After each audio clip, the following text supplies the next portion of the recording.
organisations that might try inappropriately to influence them in their work. They state that holders of public office should act and take decisions in an open and transparent manner. Peter Mandelson has broken every one of these principles. And we are here, every single member of this House and the other place swears an oath of allegiance to the Crown. Before we take our seats, we stand here in this very chamber and swear to be faithful and bear true allegiance to His Majesty King Charles, his heirs and successors, according to law, so help me God. In years gone by, that oath was, of course, to Her late Majesty the Queen. It is an oath to the Crown, but it is also an oath to this country. It is a solemn pledge of loyalty to this nation and to its people. Peter Mandelson has betrayed that oath and betrayed Britain. The evidence is there for us all to see in the Epstein files. Peter Mandelson distributed critical, sensitive material about this country and its affairs. He conspired to work with foreign elites against this country's interests and against the policy of the government which he served. He gave some of the most privileged information to some very privileged people with the means and power to wield it. His actions could be classed as disloyal and duplicitous, even if the recipient of the information was of good standing. But in this case, the recipient of Peter Mandelson's leaks was a convicted paedophile.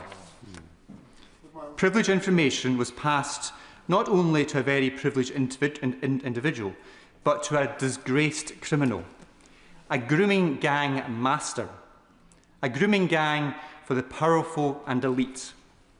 Perhaps in the fullness of time, Epstein will be viewed as one of the worst grooming gang masters this planet has ever seen. And in doing so, Peter Mandelson has disgraced himself. His actions and his lack of candour are shameful in the extreme. But it's not his actions we should be concerned about.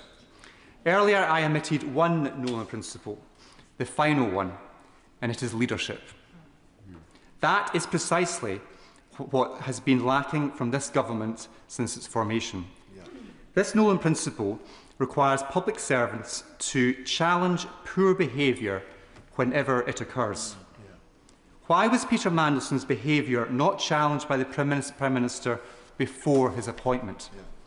Why was Peter Mandelson allowed to assume a key role when his friendship with Jeffrey Epstein was known? With my honourable friend, absolutely.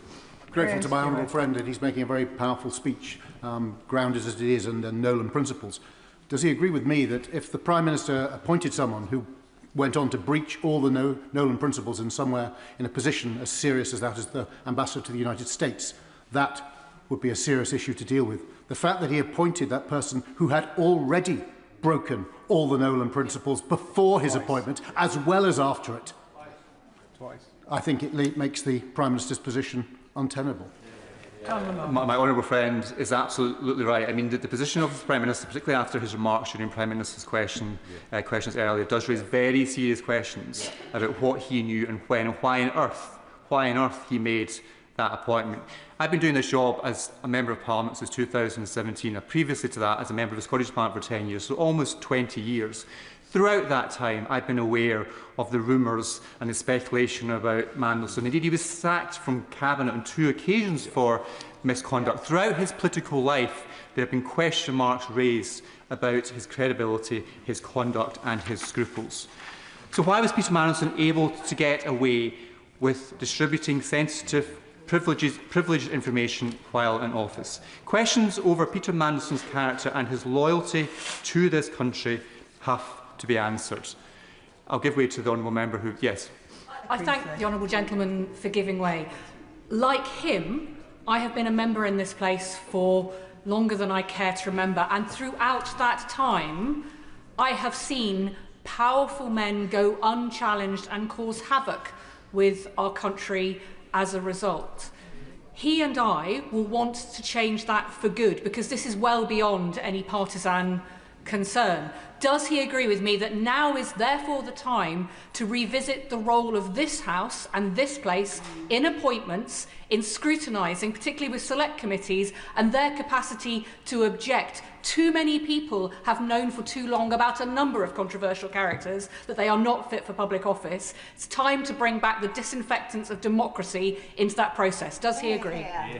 I think the obvious question from the Honourable Lady's point is why on earth did the Prime Minister make that appointment when there was so much information about the toxic nature around Peter Mandelson? What on earth was the Prime Minister doing? And when you have Honourable Member, the Honourable Member for Hove, the Secretary, right Honourable Member for Hove, the Secretary of State doing the rounds, a Cabinet member doing the rounds, saying it was worth the risk. So clearly, even within the higher echelons of the Cabinet, not least the Prime Minister, there were concerns about this appointment, yet nobody did anything about it.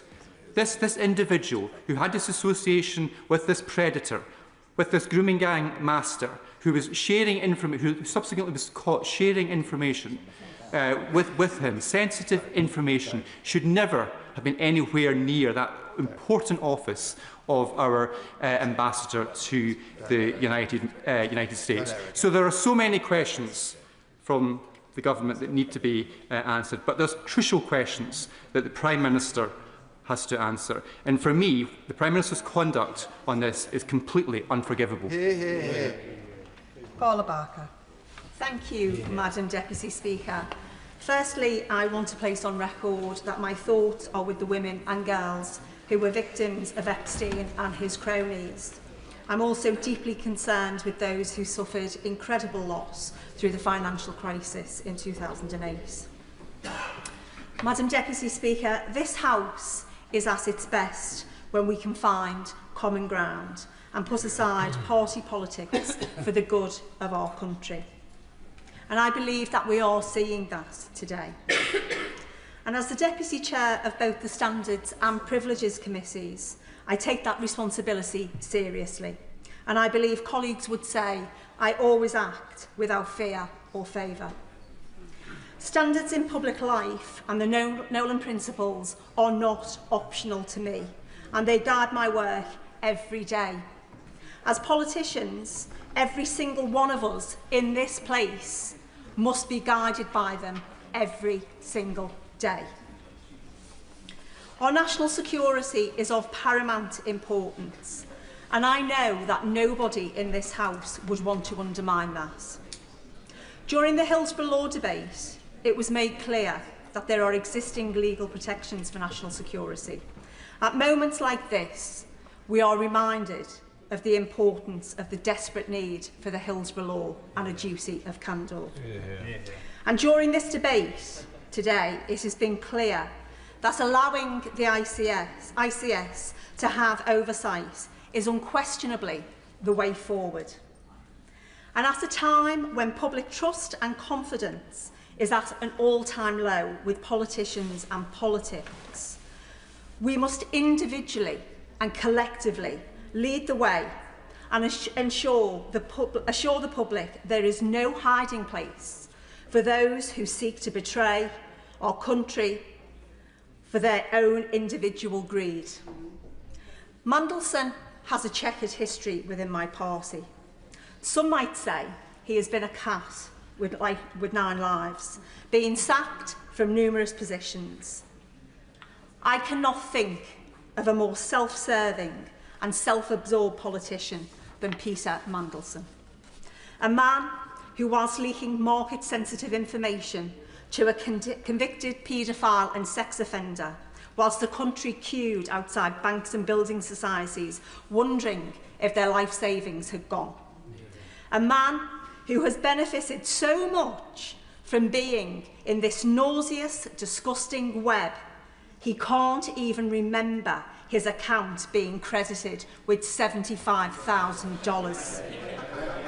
A man who had no respect for our national security and international relations because his nose was firmly in the trough.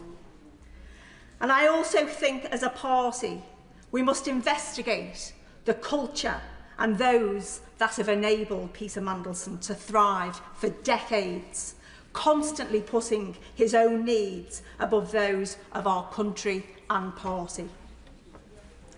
Leadership is about integrity, principle and vision. These are the values of my Labour Party, and we must embody them now more than ever. And I'm really sad to say that I am ashamed of the amendment that was laid today. And I think that we have to do much, much better, Madam Deputy Speaker. So I implore my government to withdraw their amendment and let the ICS deal with the issues, because that is the right thing to do. Therefore, Madam Deputy Speaker, if it is not withdrawn, it is with a heavy heart that I must vote against my government amendment today. And I have written to the Chief Whip earlier today to let him know of my intentions. I will give way. There are rumours abound that there may be some kind of manuscript amendment that brings something forward that members opposite do feel they can vote for. But does she agree with me that the fact that the government were willing to try and make Labour members opposite vote for the original amendment is something they should not forget? Paula Barker. I thank the Honourable Gentleman for his intervention, and I think I've made it clear what I think of the government amendment. I will end by saying, as my honourable friend did, the Prime Minister said consistently during the general election campaign that we must always put country before party. He promised the country that this Labour government will put country before party. I implore my government to ensure that that is what they do today. Well said. Yeah, well said. Jeremy Corbyn. Thank you very much, Madam Deputy Speaker.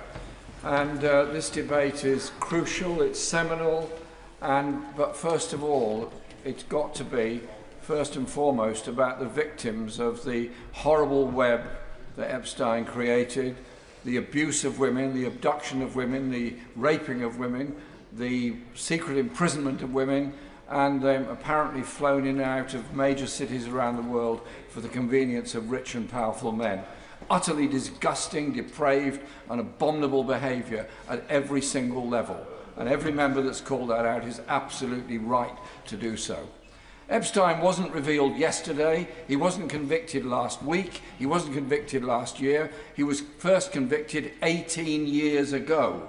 It's not as if his record wasn't extremely well known. And it seems that we're now only debating it because of the inclusion of Peter Mandelson in all of this ghastly, nasty, vile, horrible web that was created by them. And so I think we do have a duty to do something important today, and I, for one, support the opposition motion that's been put forward, and I hope it is voted on, and we don't come to some crabby deal between the government and the opposition today to get a manuscript motion that kicks the whole thing into the long grass, long way away, on the pretence that we cannot discuss it because it might affect security or might affect international relations. Almost anything can affect international relations, and that to me sounds like a way in which the government would simply try and get out of it.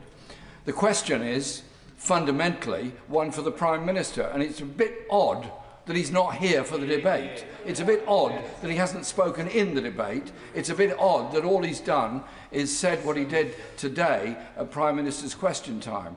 I cannot believe that when he was about to appoint Peter Mandelson as the ambassador to Washington, he wasn't made fully aware of all of Peter Mandelson's record. He would have known the number of times Peter Mandelson was forced to resign, even from the Tony Blair government, because of his behaviour. He would have known all of that. He would have known Mandelson's record as an EU commissioner. He would have known Mandelson's record of an interesting relationship with global dealers in minerals and many other things. He would have known all of that, and yet he still went ahead, apparently despite Foreign Office and other advice, to appoint Mandelson as the ambassador to Washington. What a shame, what a disgrace, and what an appalling appointment to make. And we still don't even know if Mandelson is still being paid by the Foreign Office for that. And so I think today we've got to be very stern and very clear about this. There needs to be the fullest possible inquiry into all of this. Parliament is not competent to undertake this inquiry. The Cabinet Secretary is not competent. The civil service machine is not competent, because they've all been ensnared into this gilded friendly web of Mandelson, the business contacts, the political contacts, the social contacts, under which favours were done, contracts apparently awarded, this ghastly company Palantir trying to get hold of our National Health Service, apparently at the behest of Mandelson and others. None of us here are competent to have that inquiry.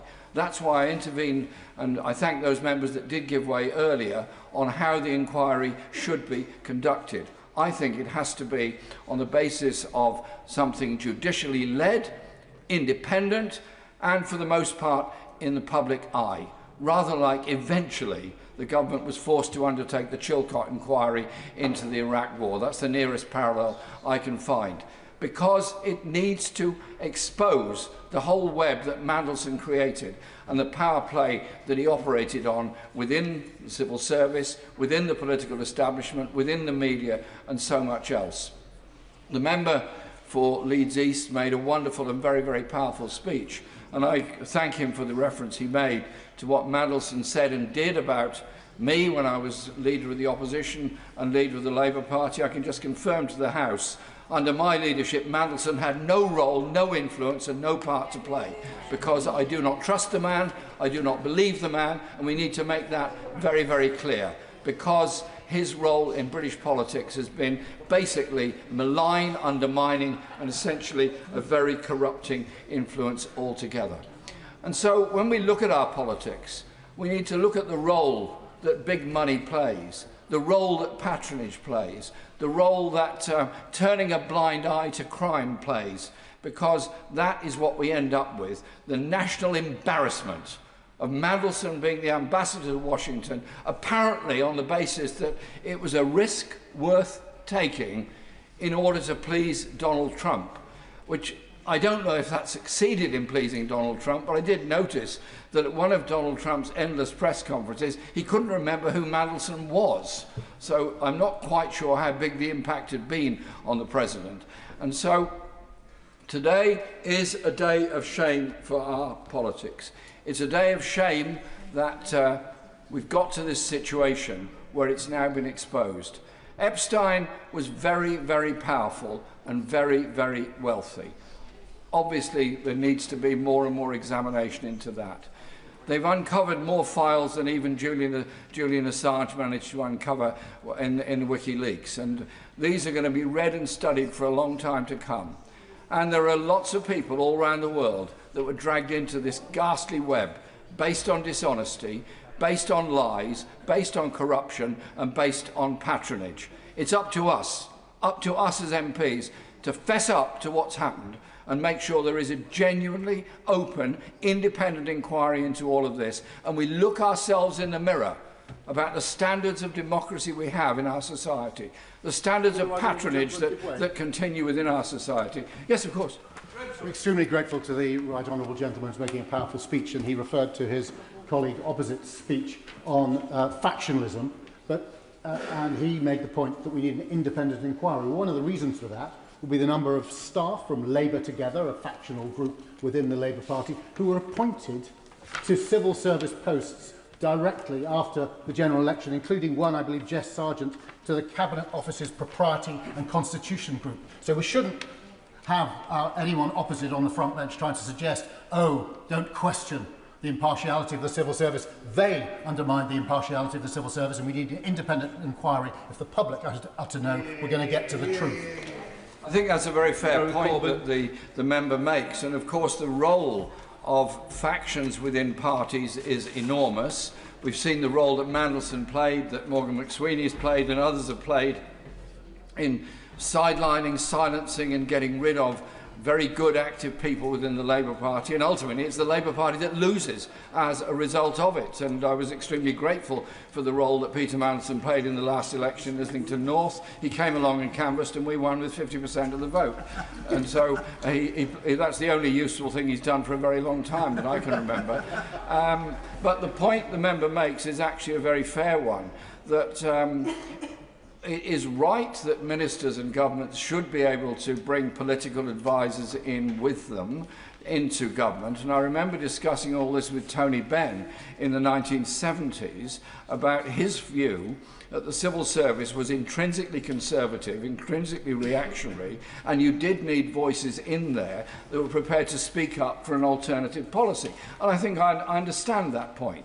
But there has to be a limit somewhere about the role of the political advisor in running the civil service. That's the Rubicon they must not cross. They can advise the minister, that's reasonable, and they may have a very strong view, they may have a very different view to the civil service, that's fair enough. But they should not be there running the civil service, because if we believe in an independent civil service, then we must practice it, even though it's probably quite uncomfortable for ministers at various times. And so I conclude my contribution with this. I say to the government, don't come to some deal today to get past today. Don't just get through today and think, wow, we've got through that mess, and they'll put it in their diaries and say, horrible day in the Commons, but tomorrow's another day, we'll move on. No. Let's have the open public inquiry that's necessary. Let's have the understanding that we are going to turn the page on the era of patronage, of the close relationship between commercial pressure groups and lobbying in the Lords and here and all around the media in our society, and really strive to build that open, fair, democratic society that we should all believe in. Those that suffered in order to gain universal suffrage and democracy didn't do that so we could develop a corrupt political system. They did it because they wanted an open, democratic, accountable system that worked for the benefit of the poorest in our society as well as everybody else. So let's pass that motion today. No deals, pass the motion, inquire with real seriousness into the horror show that we've heard about. Order. I must inform the House the manuscript amendment to the Amendment A has been tabled by the Prime Minister, and I have selected that amendment. For the convenience of the House, the manuscript amendment adds the following words to the end of the current amendment, which shall instead be referred to the Intelligence and Security Committee of Parliament. Copies of the manuscript amendment are now available in the Vote Office. I will call the Minister to move that amendment formally when winding up the debate. The debate now continues with Dr. Scott Arthur. Thank you, Mr. Speaker. I've been waiting for 3 hours to speak in this debate, and I was wanting to talk about consensus, but it seems that my speech is just one place too late. And I want to start by following on from the member from Islington North and the point he made about recovering Mandelson's pay, or at least stopping the pay being awarded to him. I have to say, constituents in Edinburgh South West want to go further and recover his pension as well. But I do want to start by thanking the opposition front bench for bringing this debate today. I think it's right that we do debate these issues, and I think certainly people in my constituency expect that to happen. In terms of consensus, though, I think where we're at is that the SNP, Greens and Lib Dems back their original humble address. I'm not sure if your party backs it or not, or perhaps the gentleman was just speaking on his own behalf. The Conservatives seem to accept that their humble address was a little bit reckless, and they want to support the involvement of the ISC. And now the government is showing leadership and brought that in. I think that's where we're at. I mean, feel free to correct me. Do you want to correct me? Sorry. They may want to correct me. I'm happy to take an intervention. But I did expect to come here today, Mr. Speaker, and hear a little bit more about what Mandelson may or may not have been getting up to during the era of Alistair Darling and Gordon Brown trying to save our economy.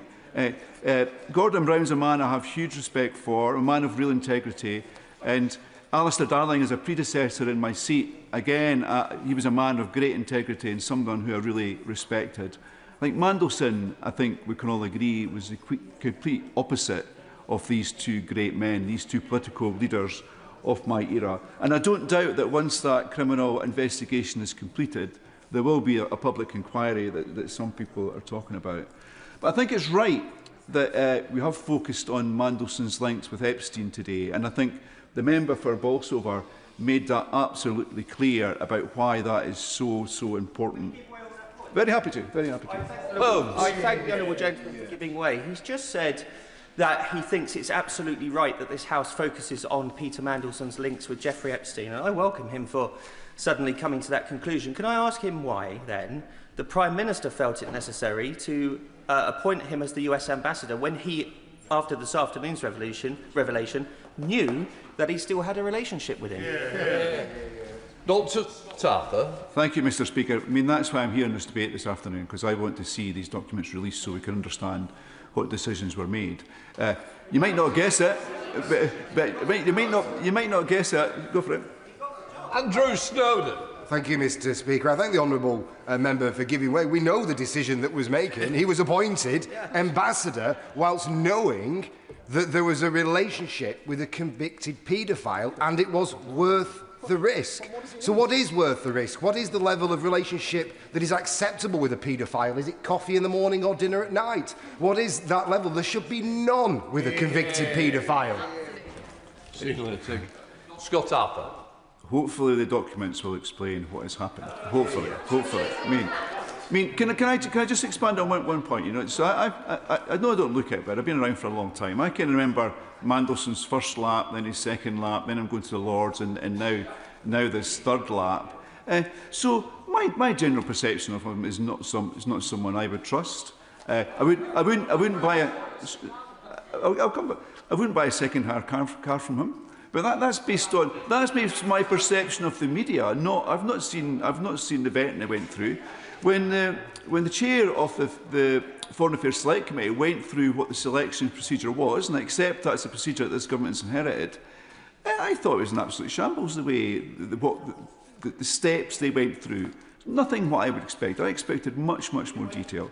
So hopefully these documents will give us a bit more detail. Happy to give way. I'm grateful for the honourable member for giving way. He's just said that he wouldn't have bought a second-hand car from Mandelson. So would he have made him ambassador to the United States?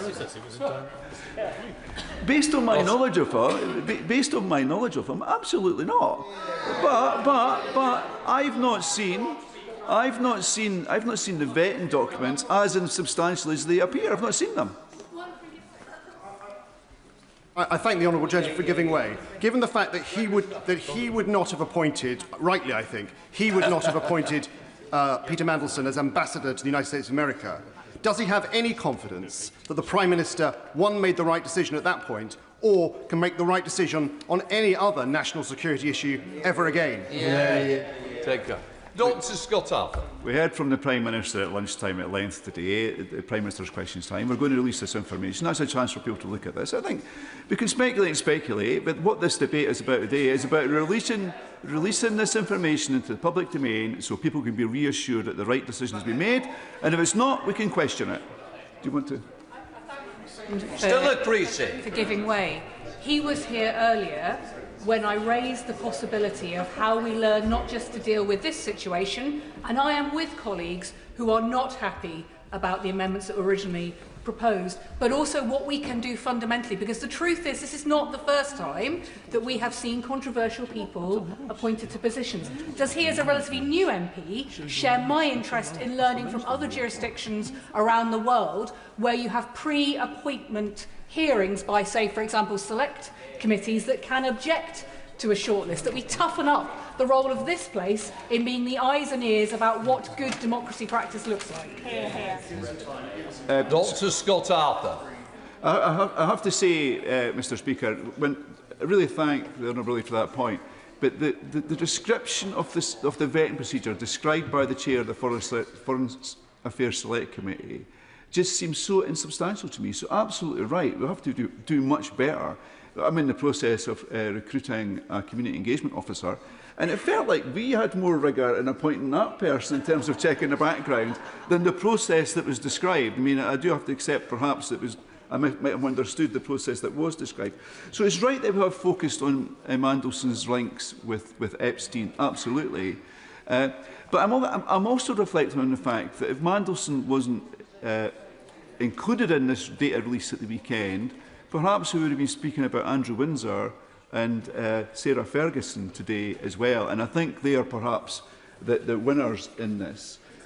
Another point, earlier I was guilty of saying the member for Edinburgh South had misread the room in terms of how he was presenting his arguments. But he was right in one point. He was right when he said that Mandelson is a traitor. And I think hopefully meant not just a traitor to the UK, but also a traitor to the survivors of sexual abuse from Epstein and survivors of sexual abuse everywhere, actually. So I really do think that residents in Edinburgh South West and everywhere expect us to work together on this today and reach consensus. And hopefully we can do that.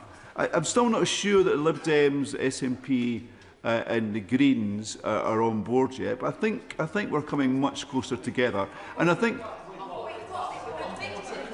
So, because it seemed that, apologies, it seems that the SNP, Greens and Lib Dems perhaps were wanting to back the original humble address rather than including the ISC being involved in the process. That was my understanding. Lisa Smart. Mr. Speaker, I'm very grateful for him letting me intervene. I said explicitly in my remarks from the Lib Dem front bench that I welcomed the Minister's openness to the ISC being part of this. So I'm glad he gave me the opportunity to clarify. Really grateful for the correction. As ever, perhaps I wasn't listening quite as carefully as I should have been. So I really do thank you. So I'll just end by thanking our front bench for, I think, listening to the arguments from this side and from right across the chamber, showing a bit of leadership, and hopefully bringing us together with some consensus. Oh, go for it, go for it. I thank the Honourable Gentleman for giving way. His speech is coming across to me as quite miraculous, and not in a good way, in that he is claiming that his front bench have shown leadership this afternoon. Let's say to the House exactly what's happened. His leadership and his front bench have changed and amended this legislation today, or the motion today, because they knew that the people over there wouldn't have voted for the original one. No, can we just reflect for a second? I think the original humble address was reckless. It was going to put information which would have damaged our country into the public domain. And what the minister, and you can argue that the minister's original amendment perhaps was an overreaction to that. But we're getting to a good place now. We're reaching consensus. Very happy, Tim Trice.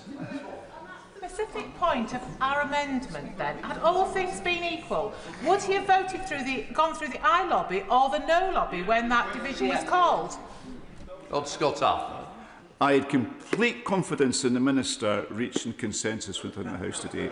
But I would, but seriously, look, would members opposite voted for their own motion today, which would have put that sensitive information in the public domain? I really doubt it. I really doubt it. I think better of them. Thank you.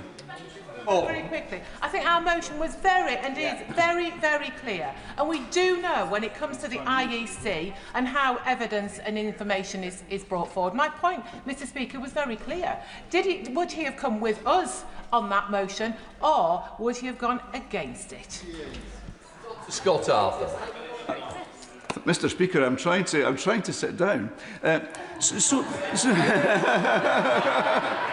I'll do so. Marvellous. Sir John Whittingdale. Thank you, Mr. Speaker. We've had some very powerful speeches in this debate, and actually I think it's a credit to this House that we are discussing this issue and the appalling behaviour of Jeffrey Epstein in a way that is not being discussed in Washington. However, what we have heard in the last few days has been truly shocking. The photos, the emails, the revelations of the very close nature that Peter Mandelson had with Jeffrey Epstein, which actually now raises questions potentially of criminality and even treason.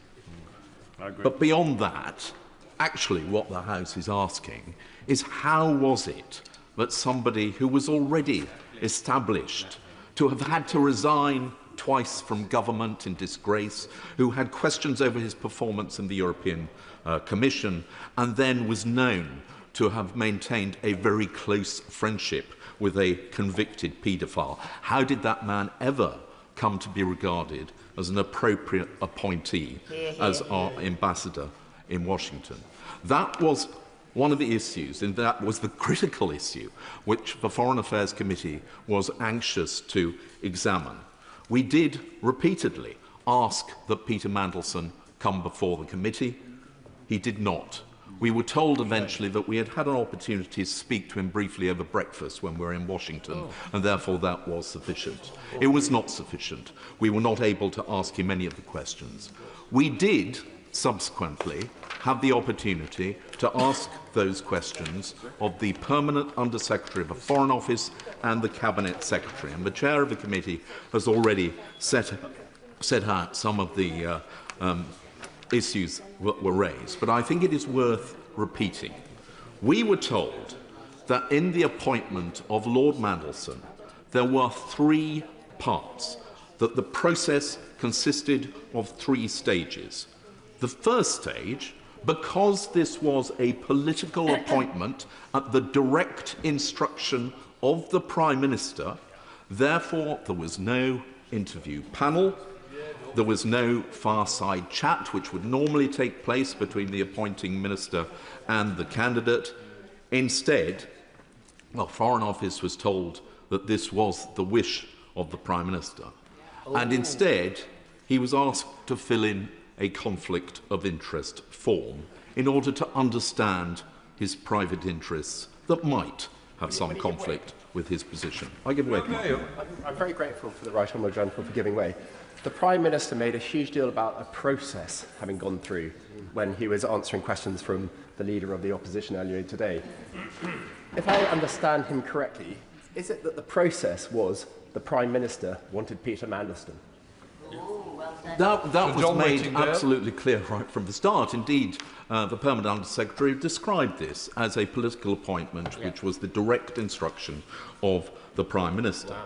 But I do want to just go through the 3 stages. So this first stage, the conflict of interest form, as the chair of the Select Committee actually brought out, essentially what this consisted of was Peter Mandelson being asked to fill in a form and to choose what to put down on it.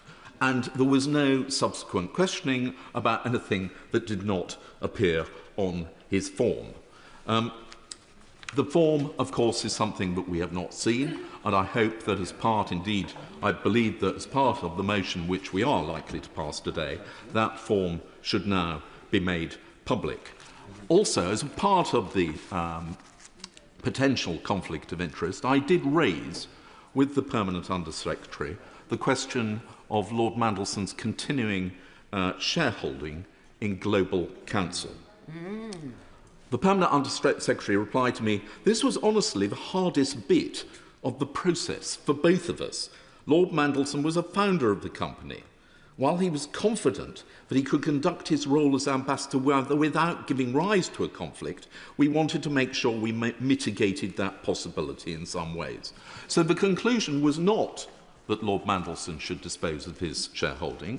Instead, there were some Chinese walls put in place which would ensure that he wasn't aware of who the clients of Global Council were, or indeed the work being undertaken. And I listened with concern to the speech from my honourable friend on the front bench about the meeting that took place with Palantir.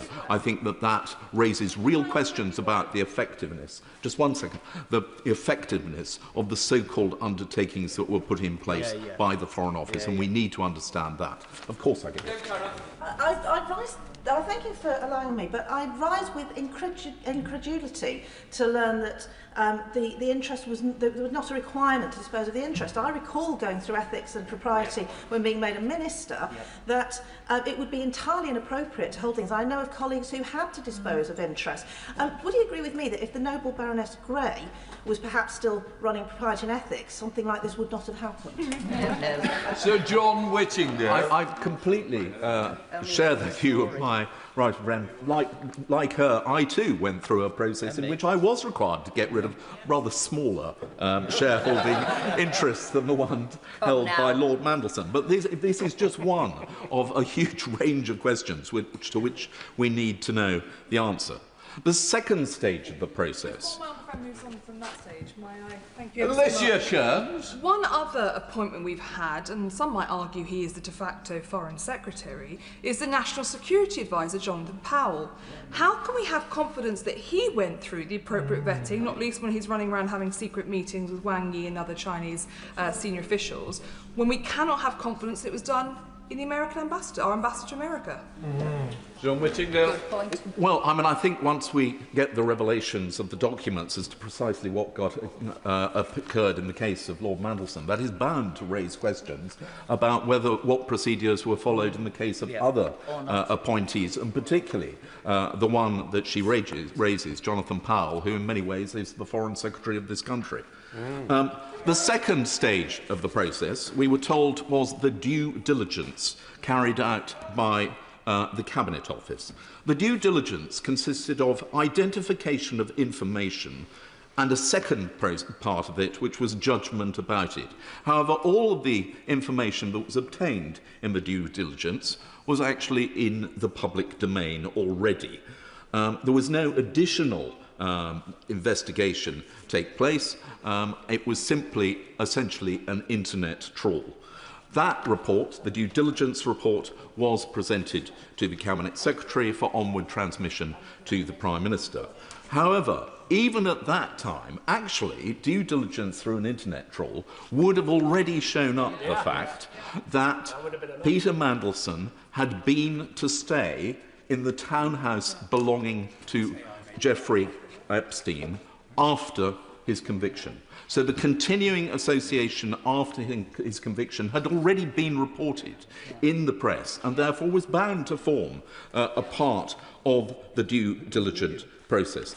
And the question which has been raised several times in this debate already, which is when the appointment was made, did the Prime Minister know? And we understand that potentially he did, which I assume was contained in the due diligence report. That was put directly to the Cabinet Secretary. Did you tell the Prime Minister about Mandelson staying in the Manhattan townhouse when Epstein was in jail? And all that the Cabinet Secretary said to us was, I will consider whether there is further information that can be shared and write to the committee. We have never had a full answer to that question. And then the third part of the process was the developed vetting, which we're told is a usual process for very senior appointments. It consists of a wide range of different investigations. We're told it's staff files, company records checks, check of spent and unspent criminal records, credit history, a check of security service records, and an interview not just of the candidate but also of the referees would have been supplied by a trained investigating officer. I think we will need to see the outcome of that report, even if it can only be provided, as the government has now conceded, to the Intelligence and Security Committee. But taken together with those three processes, the Prime Minister still decided there was no obstacle to the appointment of Peter Mandelson as ambassador to the United States. We then come to the question put to him, a Prime Minister's questions, following the Bloomberg report of the large number of emails. The Foreign Office learnt of those emails the night before Prime Minister's questions, and I pressed the Permanent Under-Secretary as to whether or not Number 10 had been told that these emails contained material evidence which could potentially change the whole perception of Lord Mandelson's relationship. He said that he had a duty of care to Lord Mandelson and therefore he needed to make checks. He essentially told us that Number 10 had not been informed. I find that very hard to believe. As somebody who used to prepare the Prime Minister for answering questions, the idea that something was not told to the Prime Minister of that order seems absolutely extraordinary. But there is another question which I think needs to be asked. The British government say that they discovered of all these emails which prove that the relationship was very long-standing and much closer than had ever been admitted by Lord Mandelson. They discovered them because Bloomberg obtained copies in a leak. They were held by the US government in the Department of Justice for months. The US government knew all about them, but it was only when we're told Bloomberg obtained them that the British government found out. Will you give way on that point? Of course I will. Do you believe it's conceivable then that the government did not ask, is there any compromat on the US ambassador, the British ambassador, to become the US ambassador on that basis? Because it seems incredulous that this has been known about, as he rightly pointed out in his speech, for years. My honourable friend is absolutely right, and I think there are two possible questions. The first is, why didn't the British government ever ask the US government, who they knew had all this material from Jeffrey Epstein, whether it contained any additional information that might be relevant to the appointment of Peter Mandelson? Or equally, our relationship, we are told, with the United States is so close. We share intelligence. Is it really the case that they didn't feel it necessary to tell us? Either way, it is an appalling breakdown of communication, and I have to say I find it very difficult to believe. These are all questions which we pressed the Permanent Under-Secretary on, that we pressed the Cabinet Secretary on, and we failed to obtain any answers. And I have to say that my confidence in a further investigation by the Cabinet Secretary is actually influenced by his failure, really, to answer any of these questions when he came before the Select Committee the first time. Would my right honourable friend give way? Of course I can. I'm very grateful to my right honourable friend for giving way. Once the Bloomberg leak had been done, I'm sure my right honourable friend remembers that many of us asked the government, surely now that these things have turned out to be true, surely we should now turn Lord Mandelson, Peter Mandelson, inside out, as if he had become outed as a spy. And surely the things which have now been released over the weekend would have come out. Is he surprised, like I am, that the government did not seem to do the investigation into Peter Mandelson subsequent to him being fired? I completely share the astonishment expressed by my honourable friend. And as further revelations come out about the behaviour of Jeffrey Epstein, particularly in relation to his links with Russia and other hostile powers, you'd have thought then again the government would say, please, if there is anything involving Peter Mandelson, we wish to know about this. The potential damage to our national interests that may have occurred as a result of Lord Mandelson's continuing to feed information to Jeffrey Epstein is huge, and that is something which has not yet even begun to be properly exposed. With my honourable friend, I'm grateful to my honourable friend. In his interrogation of the Permanent Under-Secretary of the Foreign and Commonwealth Office and the Cabinet Secretary, was he able to shed any light on another part of our motion about whether there was any severance payments made to Lord Mandelson, how much they were? Because if there were payments made, we should be seeking to get them back for the taxpayer. My honourable friend is absolutely right and actually anticipates my exact next point, in that I asked the question. Well said. I asked the question to the Permanent Under-Secretary whether or not he was still on the civil service payroll. I was told he was not. I was asked whether or not a settlement payment had been made, and I was told that he had resigned, but that his contract would be honoured. And when I asked whether or not that included a payment, I was told it was a confidential matter between him and the civil service, but that I will see if I can actually find it, because the exact wording is worth my just quoting again.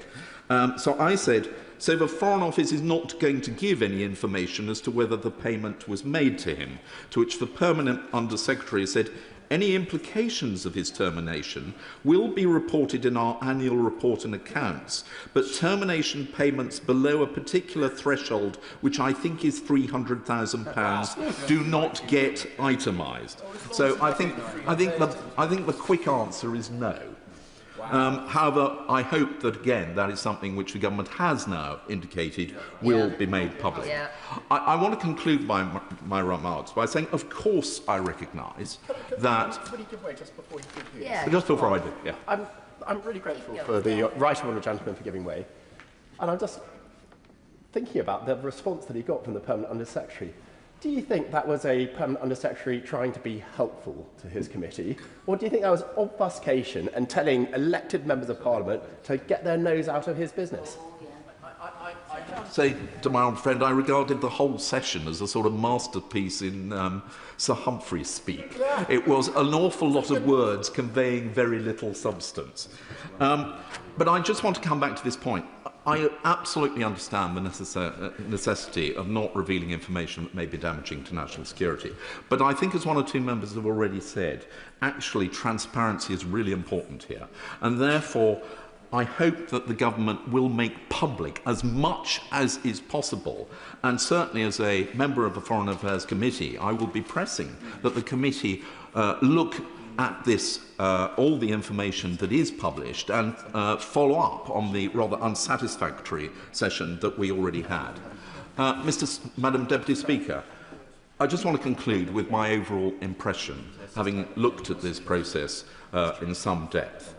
It was clear that the Prime Minister wanted Peter Mandelson to be our ambassador in the United States. The Foreign Office had to conduct the usual procedures, and we heard about the three parts of the process. But I believe that the message was very clearly sent to the Foreign Office: go through your motions, but make sure that it ends up with his approval being granted.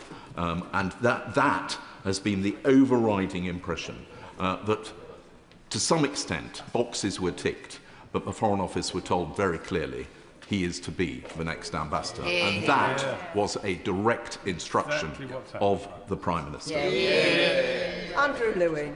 Thank you, Madam Deputy Speaker. I must start by putting on record my horror at the crimes of Jeffrey Epstein, as so many honourable members have done today. This man is a paedophile and a perpetrator of evil acts. The pain of the victims and their families must be unimaginable.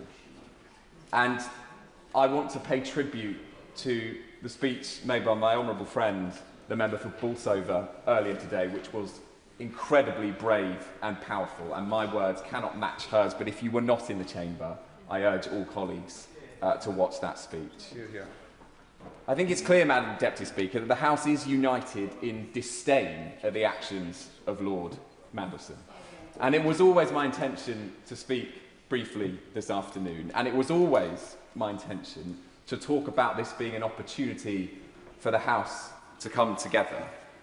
Because I think it's unmistakably the case that when we talk to our constituents, so often people will say, why don't you talk to each other like human beings? Why don't you respect to each other? Why don't you respect each other? Why is this place a pantomime so often?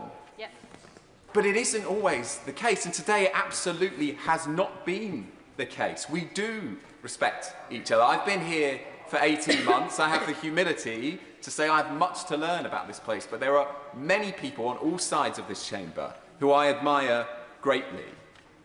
And this afternoon, just to call out a few of them, the member for North Dorset's speech, the chair of the Foreign Affairs Committee, the very important intervention of the former Deputy Prime Minister, which we'll come to a little bit later, the interventions from the member for Rutland and Stamford.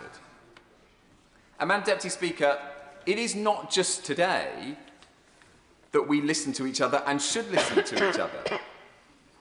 One example, members who know me will know I'm a passionate pro-European. I define as a social democrat and internationalist.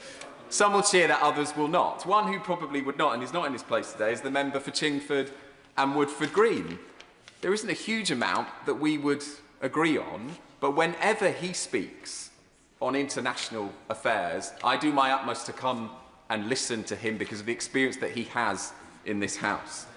And I'm very surprised to see he's not in his place today, but the member for Strangford, the only thing that matches his number of interventions, in Westminster Hall, is his decency as a man and as a parliamentarian. So I wanted to put all of that on the record. The focus today, of course, though, rightly has been on on Mandelson. There is unity in contempt for his actions, the scandalous and the brazen way in which government information was leaked, how he undermined the government and his colleagues seemingly at every turn. His actions will offend every British citizen, every public servant and every member of this House. It's why decisive action was needed, and it's why this debate this afternoon was so important. I do wholeheartedly welcome the decision that has been made and proposed by the government that the Intelligence and Security Committee will determine which documents are released. And I want to commend the courage of those who made that argument earlier today, not knowing if they would be successful in making their case, but also the courage of the government to accept those recommendations. I will. I thank the honourable gentleman for giving way on that point, and he has articulated very eloquently how we have come together in this House, both to roundly condemn the role that Mandelson has played in the corrupt web around Jeffrey Epstein, but also that we have come out to say together we must have all the full facts laid bare, and I hope that he will join me in congratulating the government on conceding and putting forward the amendment for independent scrutiny by the IFC so that they will oversee the disclosure of the appropriate documents. Thank you. I wholeheartedly agree with my honourable friend, and that's why I began my remarks by saying this has been an important day for this House, because I sincerely believe that we are collectively in a much better place now than we were when we started the debate. I will. I thank the honourable gentleman for giving way and for the tone of the speech that he is giving. He talks about us having moderate language and being representatives of our constituents, and I agree with him. But in addition to that, we are elected to this place, hopefully because of our judgment and the trust of our electorate. Now, whatever the outcome of this debate and whatever the outcome of those documents, we already know that the public knew, the media knew, our constituents knew, we all knew, and we discovered at about 12 o'clock today, the Prime Minister knew that Lord Mandelson had a close personal relationship with a convicted paedophile. Does he think the Prime Minister can still command the trust of this House and the public? Yeah, very well. I think there are unquestionably things that we did not know. And I listened incredibly carefully to the Prime Minister in PMQs today, and he was clear, and it was a personal statement for him, that he has felt lied to at every single stage of the process. And the precise reason why I think everybody in this House wants to see every single document published that we possibly can is to get to the bottom of that. But I believe the Prime Minister. I'll make some progress. All of us in this House deserve the truth. Everyone in the country deserves the truth. And most importantly of all, so does every victim. Mandelson's time in public life was a very dark chapter. It is the duty of this House to shine a light on it and give the public the answers that they absolutely deserve. Thank you, Madam Deputy Speaker. This situation stinks. Peter Mandelson maintained a relationship with Jeffrey Epstein after he had been convicted. This wasn't before anyone knew about his grotesque crimes, not when it was being whispered about, but after his conviction, when the world knew exactly who and what Jeffrey Epstein was. Yet before his appointment as ambassador to the United States, senior Labour MPs went on television and social media to praise him, members sitting opposite today. They knew the facts, because by that point, it was already public knowledge that Mandelson had stayed in Epstein's New York home while Epstein was serving time as a convicted paedophile.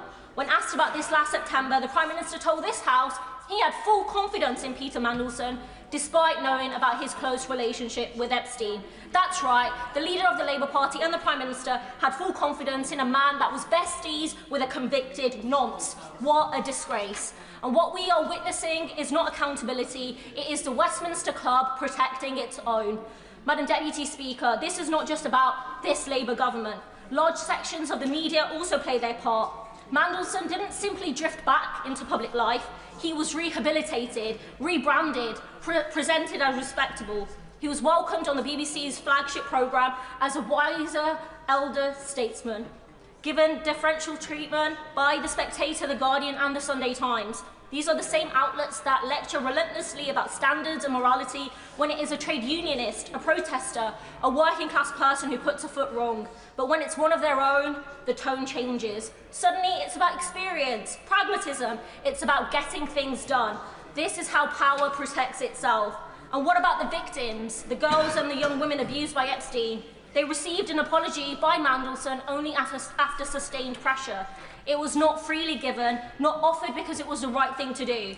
And until recently, he still enjoyed the Zone 2 dinner party treatment, with magazine-style PR photos of Mandelson being published only this week. Then, Madam Deputy Speaker, there is the money. At least $75,000 was transferred from Epstein to Mandelson. He says he can't remember the transactions. If £75,000 landed in the bank account of almost anyone else in the country, they definitely would remember. To claim otherwise is contemptuous and goes to the heart of why trust in politics is collapsing. If those in power can't remember vast sums of money flowing into their accounts, then why should the public believe that they are acting in their public interest? Madam Deputy Speaker, this has only come to light because American authorities released the Epstein files. We are told that the UK has no record of Mandelson's emails. If those files hadn't been released, he would have sailed back into public life, shielded by friendly journalists and wealthy backers. That's how broken our political culture has become. And now further emails have emerged, raising serious questions about whether market-sensitive information was leaked while he was at the heart of government. When ordinary people make mistakes, they pay the price. Nurses are disciplined, teachers are suspended, care workers lose their jobs. But if you belong to the Westminster Club, you can be linked to one of the most notorious predators of our time and still reach the top. Would the Honourable Member give way? Yes. I thank the Honourable Member for giving way. I wonder if she agrees with me that potentially every single working person, retired person and child of this country has paid the price for some of these comments. Because if Mandelson did indeed share information relating to the financial crash, it has cost everybody a fortune, and he owes every member of this country an apology. I absolutely agree. This is a systemic issue, and that's why I support the calls for an independent, judge-led public inquiry. Madam Deputy Speaker, yes, Peter Mandelson was eventually removed as US Ambassador, but he remained in the House of Lords and as a Labour Party member until 3 days ago. So the Labour Party cannot pretend that this was some distant mistake quietly corrected a long time ago. This was a decision they defended until they were forced to abandon it, and he should never have been appointed in the first place. If this Labour government believes that the appointment was proper, then it should stop stonewalling and prove it. Publish all the documents, the vetting, the advice, the risk assessments, the correspondence, and the contracts, including Palantir. Instead, the Prime Minister tabled an amendment to withhold any papers deemed prejudicial to national security or international relations. We know that when governments fear scrutiny, they wrap themselves up in the flag and hope that the public will look away. If there's nothing to hide, why carve out broad exemptions in advance? And the government's last-minute manuscript amendment is a desperate attempt to control dissent on the Labour backbenches. This is not accountability, it is not transparency, it's delay and it's damage control. They are kicking the can down the road in the hope that the outrage will fade and the questions will go away. Well, they won't. And that's why I'm supporting calls for an independent, judge-led public inquiry. Madam Deputy Speaker, this is not just about Peter Mandelson. It is about a system that protects the powerful and disregards the public. The victims deserved better, the British public deserve better. So the government must publish all the documents and the corruption and the cover-up and stop insulting the public with empty words when what we need is transparency. Madam Deputy Speaker, the Prime Minister said he had full confidence in Peter Mandelson. While the public has no confidence in him, he should do the honourable thing and resign. Madam Deputy Speaker, there is an old proverb, it may indeed be of Russian extraction, which maybe would be fitting enough, and it says this: tell me who your friend is, and I will tell you who you are. Yeah. And doesn't that sum up Peter Mandelson? Yeah. The friend of the child abuser, the friend of Jeffrey Epstein. He is the living personification of that proverb. He is a man apparently so corrupted in his own morals that he thinks what he did was okay, and perhaps corrupted financially. And that corruption, of course, is the product of his intoxication as a freeloader on the rich and the powerful. Yeah. And he has brought us to a very sorry pass indeed. But the abiding two words that will live from today relate to the Prime Minister, and they are, he knew. Yeah. Yeah. That is what will long outlive this debate. Yeah. He knew when he appointed him that he had this ongoing relationship with Epstein. He told us today, but he didn't know the depth of the relationship. Sorry, it's not about depth. It's not a question of scale. It's a question of, was there a relationship? Yeah. And the very fact there was should have been enough for any Prime Minister. Yeah. And that calls fundamentally into question the judgment of our Prime Minister. None. Our Prime Minister, and he is our Prime Minister, is a man who has to, on the world stage, make fine judgments. Day and daily, he has to make judgments that affect us all. And if on a matter so glaring as this, his judgment is patently and fatally flawed, then it does raise fundamental question of how we can trust the Prime Minister's judgment. Even those who knew Peter Mandelson tangentially would have had enough suspicions to question his appointment. We in Northern Ireland know something of him. He was our Secretary of State at the turn of the century for 2 years, until he had to resign over the passport application scandal. I then next encountered him when I was a member of the European Parliament, when he was the United Kingdom's Commissioner in the EU Commission, appointed then as the Trade Commissioner from 2004 to 2008. And that was not uncontroversial. 2006, I well remember, in the European Parliament, controversy about the fact that he had been holidaying on a yacht with an Italian tycoon whose business had benefited from his imposition of EU anti-dumping tariffs on Chinese shoes. And the Italian manufacturer of shoes was a beneficiary of those anti-dumping tariffs. And there he was, months later, on his yacht. Wow. 2 years later, he was on another yacht. Must be something about yachts. In Corfu, with a Russian oligarch. Mr. Mandelson, as Trade Commissioner, had just cut the EU import tariffs on aluminium, benefiting the oligarch company Rusal who were in the business, in the aluminium business. Yes, I'll do that. Very grateful for giving way. Would you agree with me that there may be some considerable merit in both the Commission and the Parliament just looking over their paperwork to see precisely where these things link and whether he breached rules when he was serving as a Commissioner? That's the point I was coming to. Sadly, maybe the European Union being the European Union, there was no great interest in investigating those matters. They were rather swept under the carpet. But I do say this to the government.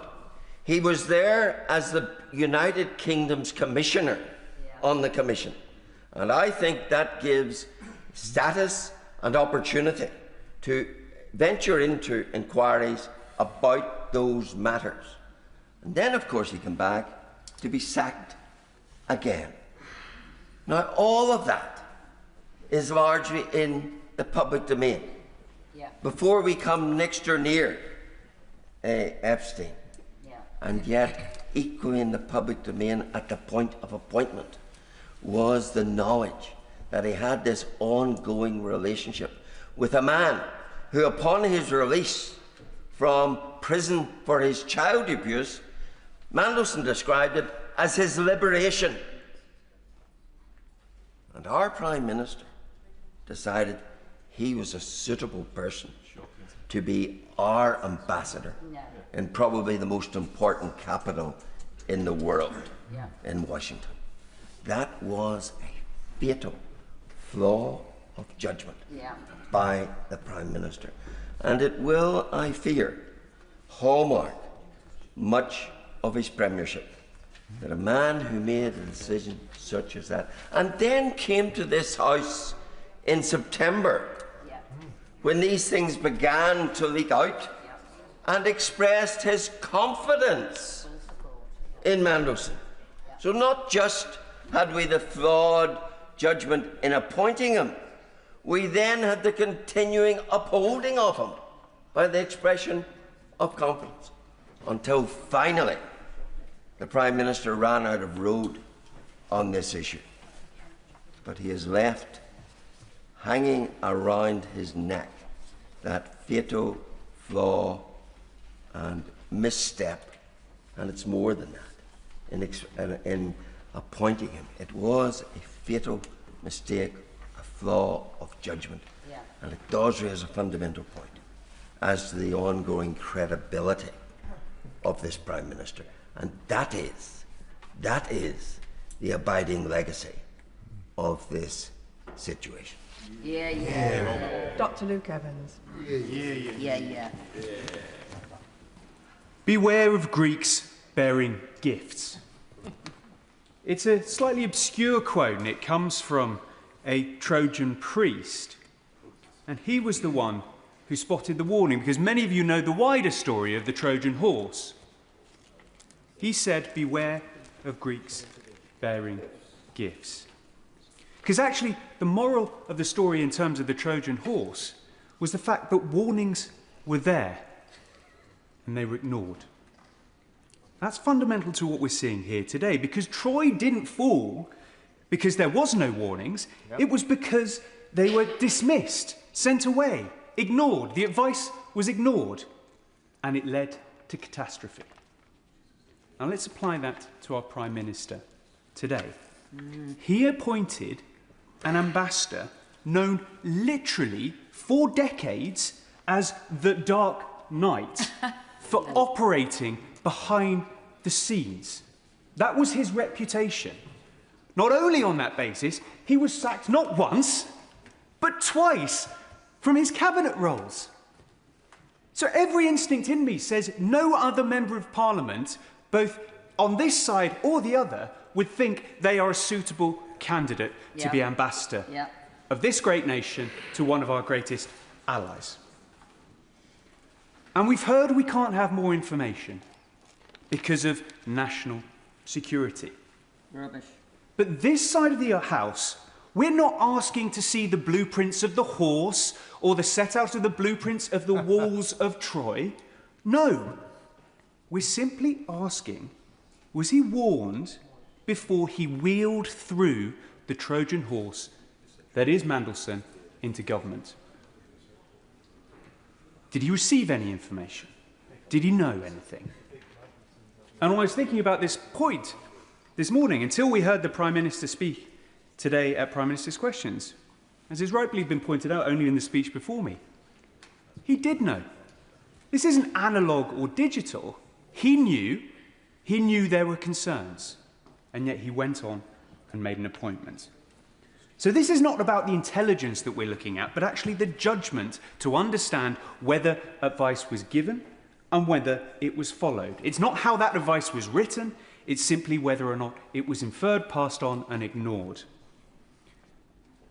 Now, what hasn't been mentioned in this debate is that we've been round this once before. We had a Standing Order 24 debate, for those of you who remember, only just before Christmas.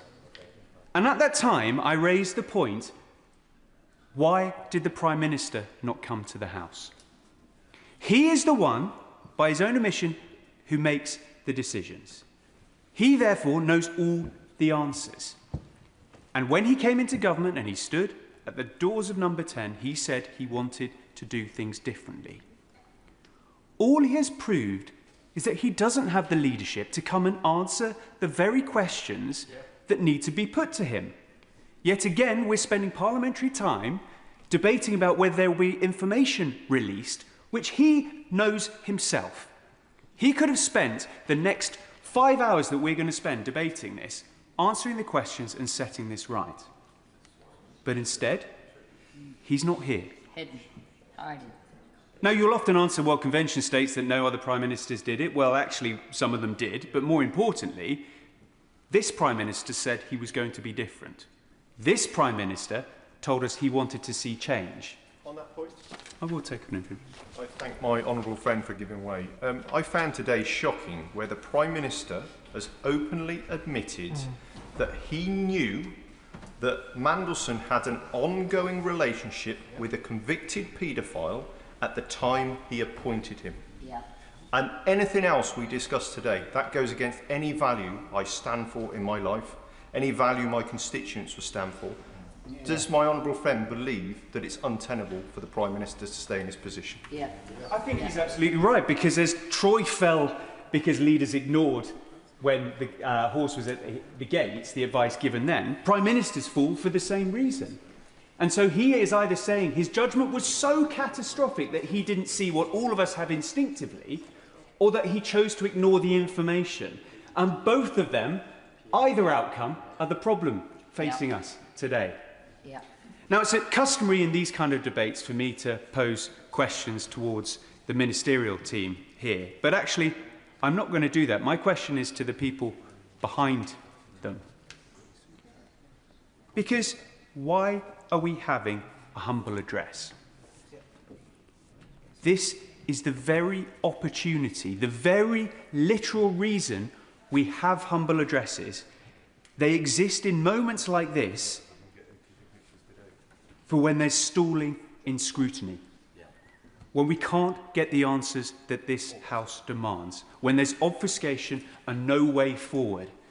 We are asking today the monarch to compel the government to give that information out.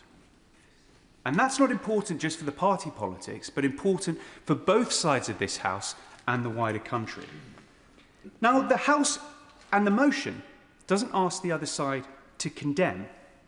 It simply asks to clarify. We need to know who said what, when, why, who knew what, with whom, and what were the discussions. I think that's something that could be supported on all sides of the House. Yeah. Clarity is what a humble address drives for.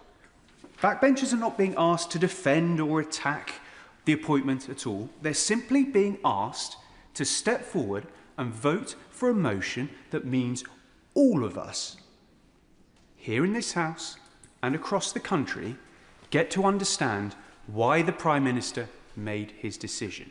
Because if he won't come to the dispatch box and answer the questions to do so, maybe the very documentation that he's seen and signed off will show the answers. So I ask them on the other side of the House, do support this motion. Do stand up for that simple transparency, and let's get some clarity on what has happened and what is going to happen going forward. Sir Christopher Chair. Madam Deputy Speaker, it's a pleasure to follow my honourable friend, who participates a lot more frequently than I do in these Opposition Day debates, and on the basis of the quality of the debate today, I should come along more often. I must say that the background to this, the immediate background to this, is the ghastly behaviour of Epstein and the sexual abuse and the child trafficking and all that goes with it. And I asked the question the other day as to whether that sexual trafficking might involve not just women and girls but also young men. And I think that is unresolved at the moment, but perhaps we'll find out more in due course. But I wish to focus in my remarks on a period going back to 1997, Madam Deputy Speaker, long before you were able to recall much about politics, I know. But that was when Mandelson was first appointed by Tony Blair as the Minister without portfolio in charge of the Millennium Dome. And the reason I recall all this is because there was a time when I was the Shadow Minister for the Millennium Dome. And also, for that matter, the Shadow Minister for the Millennium Bug. I recall well the way in which the Mandelson enjoyed the opportunity to promote a grandiose New Labour scheme of this dome, which was, I think, going to be the 4th largest open enclosed space in the world. It cost in the end, I think, £750 million. The number of visitors who attended the Dome in the year 2000, which was half of what it had been estimated it was going to be. And Mandelson was really proud of this because it had a link with his grandfather, who must be turning in his grave, Herbert Morrison, a really great public servant. And his grandson has betrayed the public service in an enormous way. But Herbert Morrison was involved in the Festival of Britain.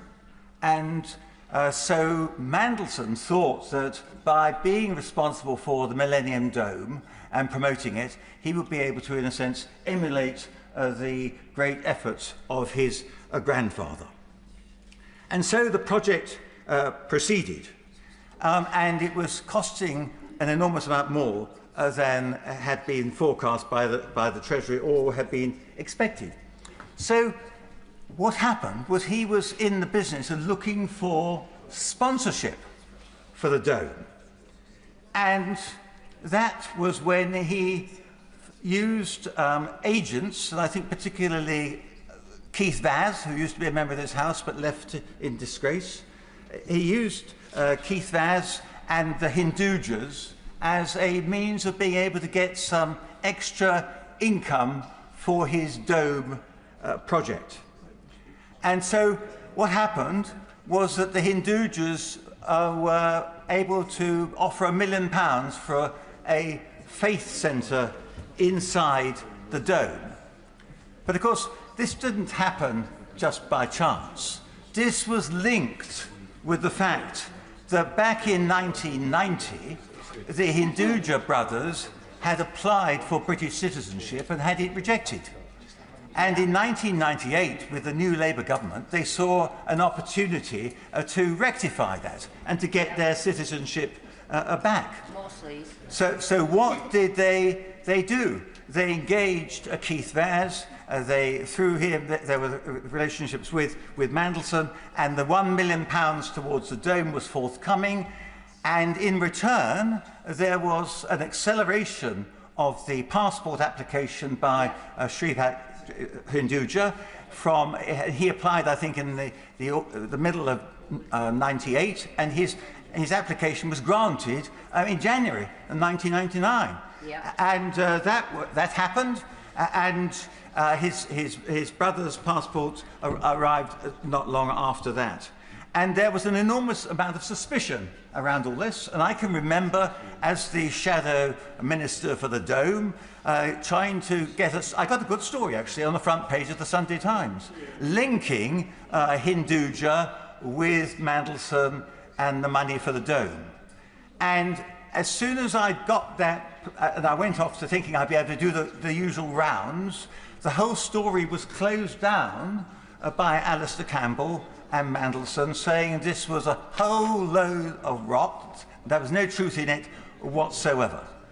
We know that at the time there was a denial by Mandelson that he had any dealings with the Home Office on behalf of the Hindujas. Subsequently, there seemed to become evidence that there had been dealings, and what happened, and I think this is a message that we should bear in mind, and that is what happened was that an inquiry was set up into whether or not there had been dealings between the Secretary of State and with the Hindujas.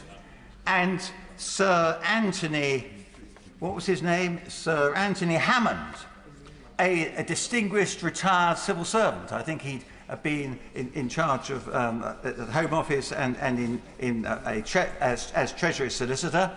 He was asked to produce a report, which he did in 2001. That report totally exculpated any involvement of either Mr. Vaz or of Mandelson in any wrongdoing. And then subsequent to that, a few weeks after that report had been published, which was a complete exoneration, then more papers were discovered, amazingly. And so what happened was that the inquiry by Sir Anthony Hammond was reopened, in itself quite an unusual event. And the inquiry was reopened, and what happened, the consequence was, he discovered, having looked at these extra papers that had been hidden away, he discovered that there had in fact been dealings between Mandelson and actually with Michael O'Brien, who was a very distinguished and honourable Labour member who served at that time in the Home Office. And so Mandelson had consistently lied, he covered up, he behaved in a way which is totally unacceptable. And that was all that time ago in 2002. That was when the revised report of Sir Anthony Hammond was produced. Yeah, of course. I'm grateful to the member for allowing an intervention. He's giving a historical perspective, which we all appreciate, I'm sure. It seems that Mr. Mandelson is a serial liar. And this morning, would he agree that the Prime Minister had said that Mr. Mandelson lied to him and lied to him and lied to him? Who in this House has never been lied to? I don't know how. I'm grateful to the honourable gentleman for his intervention. I don't know in his professional life. I don't know how much credibility he's given to people who he knows to be serial liars, and that is the issue. If one's on an interview panel, in a sense, that's what the Prime Minister was doing. He was interviewing his close friend for a job. And the essence of that was he must have known he was talking to somebody who was a serial liar. Of course I give way.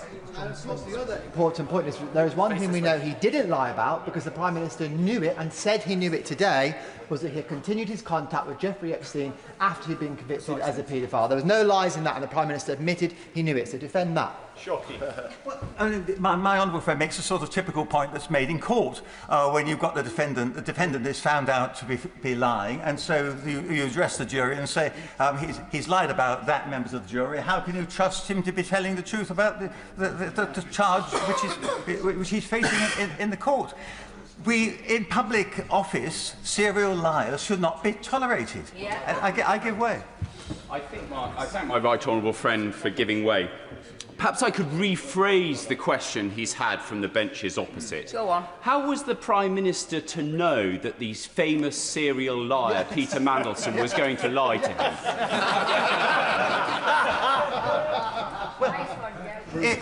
If the Prime Minister was here, he'd be able to answer that question, I'm sure.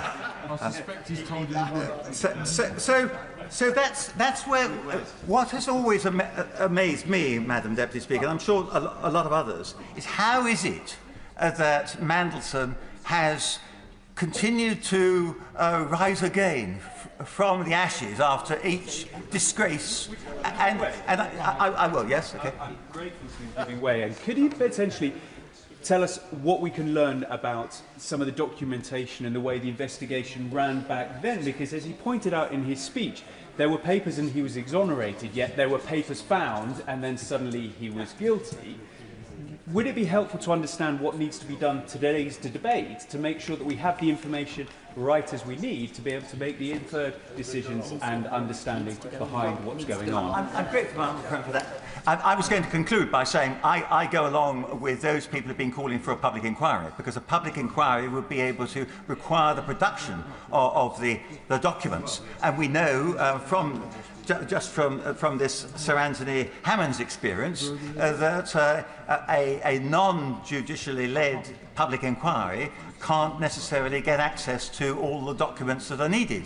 And I don't think we want to have some whitewash inquiry by the Cabinet Office and then a couple of years later find out that they didn't have all the documents in front of them. So I think that's the argument in favour of having a public inquiry. But the other point I really wanted to make was that how is it that this Teflon-coated Mandelson has continued to be able to hold high office in the Labour Party for all those years? And that's why I think that one of the most important speeches in the chamber today was a speech from the Honourable Member for Leeds East. Because he and the Honourable Member for Islington, Right Honourable Member for Islington North, know what it's like to be on the receiving end of the Stasi, in this case, the New Labour Stasi. And I think that the only explanation I can find for the fact that Mandelson continued to be reinstated after all this bad behaviour is that he was seen as a key member of the New Labour Stasi, an enforcer, and somebody who was very plausible, well-connected, and knew how to ingratiate himself with the rich and powerful. I give way to my right honourable friend. Not only was he a key member of New Labour, he was the inventor of New Labour. He was the man who came up with replacing whatever the implements were of horny-handed toil on the Labour flag with the red rose. He was the brander par excellence. And I think also people were afraid of him. I'm not the first person to describe this as the Scandalson story, and I'm sure I won't be the last. Yes, hear.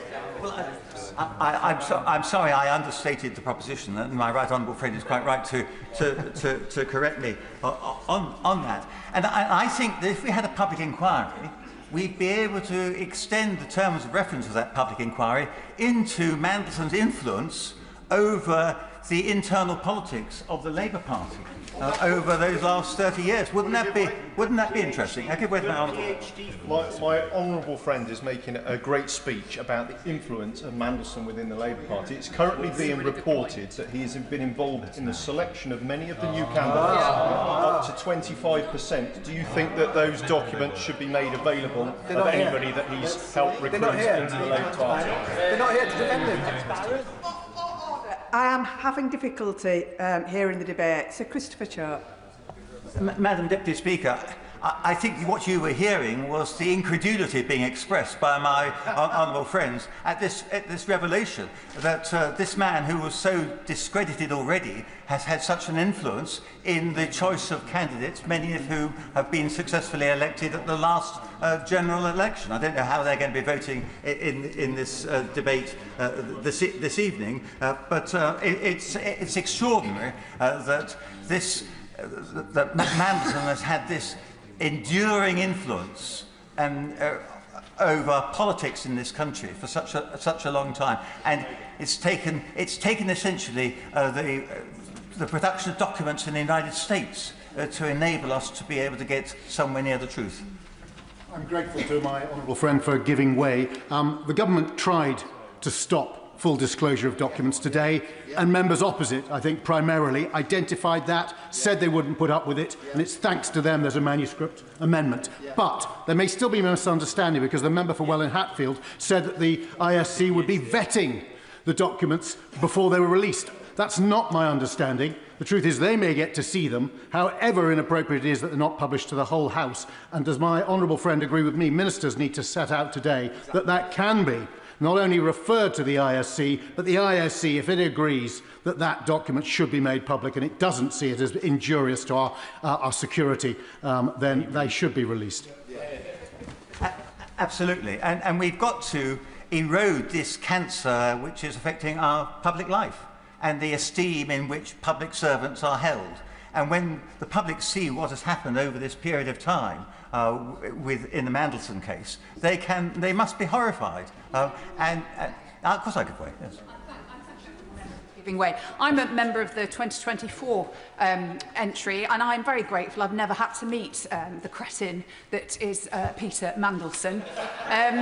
But can I just be clear? Party politics aside, or not, actually. I didn't join the Labour Party because I hold anyone in high esteem who has led the party, influenced the party. I joined the Labour Party for two very important reasons. One, the welfare state is one of the most important things this country has ever done, and the National Health Service. Now, I think it's dangerous when we hold someone in such high esteem and we give so much power to so few people that things like this are allowed to happen. But let me be also very clear. My faith in the Labour Party to continue to deliver for people of this country continues. My faith in people like Peter Mandelson, I am very, very grateful that he is no longer a member of this party. I'm grateful to the Honourable Lady for her intervention, and I'm certainly not going to make any accusations about her owing any patronage to Peter Mandelson. And it seems from what she says that she's going to join those of us in this House who are independently minded and express our views in a straightforward manner. But let us be clear, it's obvious that a lot of people on her side who were elected at the same 2024 general election, they were chosen by panels which included Mandelson. And this is not just an exclusive problem for the Labour Party, but we must recognise in our democracy that the people who choose the candidates have enormous power.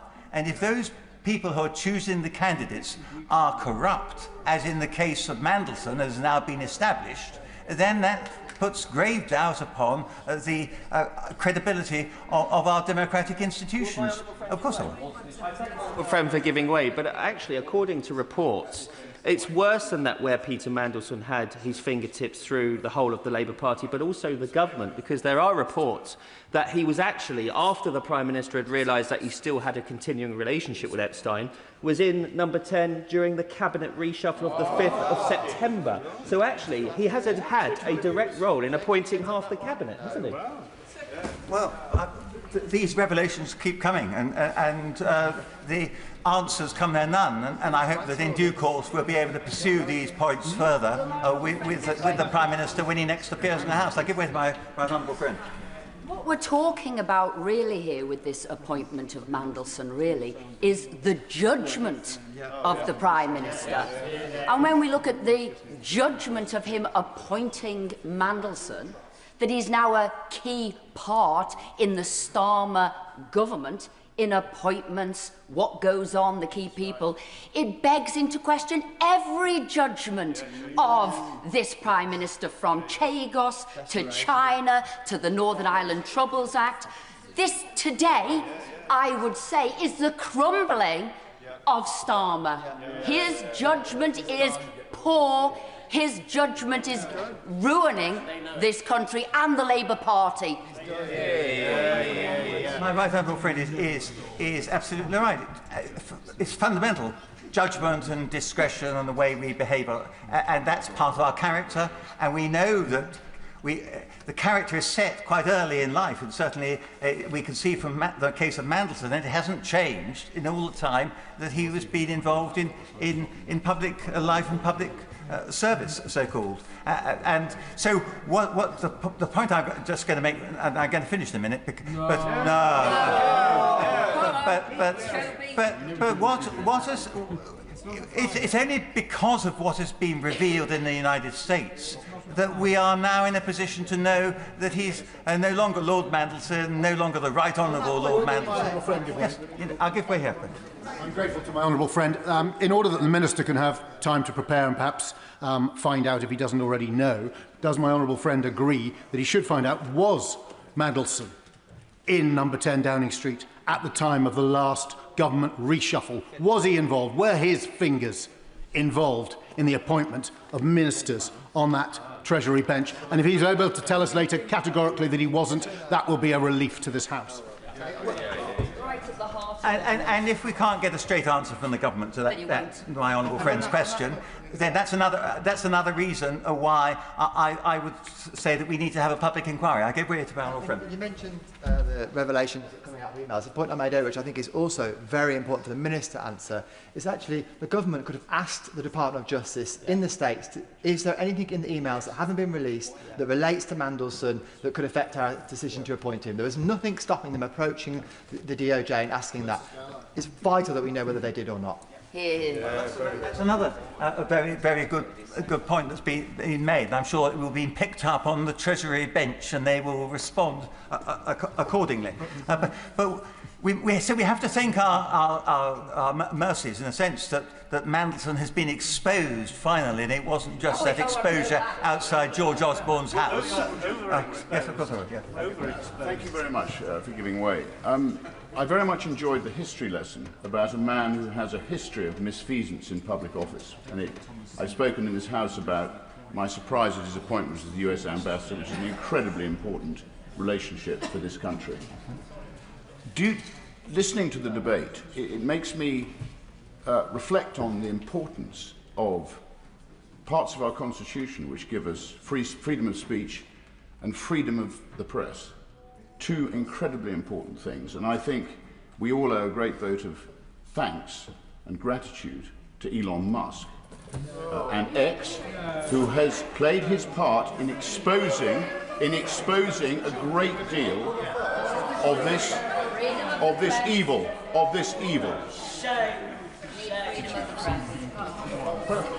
My honourable friend makes his point in his own way. I would just draw attention to the fact that this is Freedom 250 is how the United States is describing the 250th anniversary of independence in their celebrations.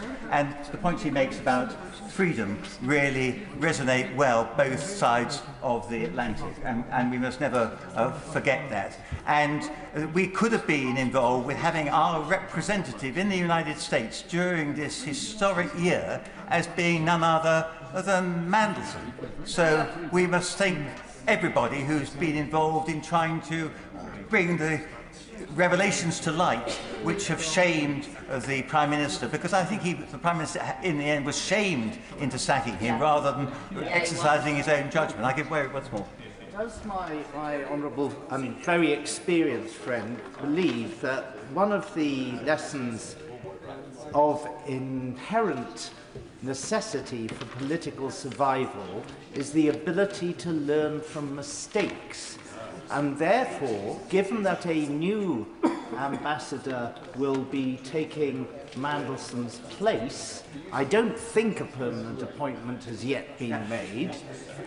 Does he think the Prime Minister will have enough good sense and wit to appoint a diplomatic professional to the role, or will it be another ill-starred flunky that he favours for political and personal reasons. Probably. Well, actually, I'm grateful for my right honourable friend's intervention, but actually I think the appointment has been made. I met the gentleman concerned, who is an esteemed member of the diplomatic corps, and he was present at Mr. Speaker's dinner in honour of the Speaker of the House of Representatives 2 or 3 weeks ago. So I think we are in safer, more secure hands there. But that's a good note on which to. I think I'll go once more. In relation to, during the debate we've heard that there is a new manuscript amendment coming forward, at which it says shall instead be referred to the Intelligence and Security Committee of Parliament. Does he share my concern, however? All that information that we've been requested for in this amendment is going to go there. We as yet have not heard from the government what would actually happen with that, where the reports would come, what would be done, and what the judgment is about whether or not an embarrassment for a Labour government is different to a security side of things and different to an international relation. Does he share my concern without the government setting out what that framework may look like? It's quite hard to vote this through without losing the risk of having transparency. Well, I'm not going to suggest we don't vote in support of our own motion, frankly. And I'm sure that we know from the course of this debate that a lot more questions are being raised, and in due course, I think with the forensic leadership shown by the Leader of the Opposition, we will be able to get to the bottom of these issues and get the answers which we deserve. But in the meantime, it's quite frustrating for people. And I'm just going to finish on a final note, and that is, I didn't go to Oxford, Madam Deputy Speaker, but I think we should show solidarity with the people of Oxford University, who had the wisdom not to elect Mandelson as the Chancellor of that university.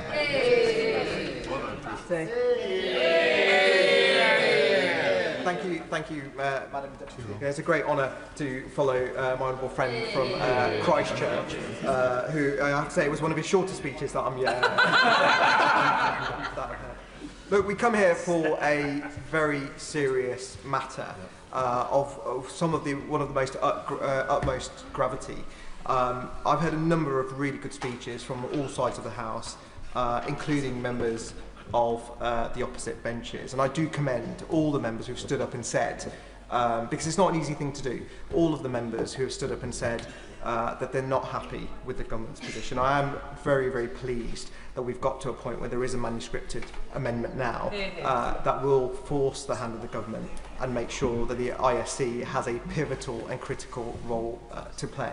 But I do want to pick up on a number of members who made some points that I do agree with and some that I don't. And while I agreed with a lot of the points that were said today, I did notice that a couple of members did say the government got here because they demonstrated leadership.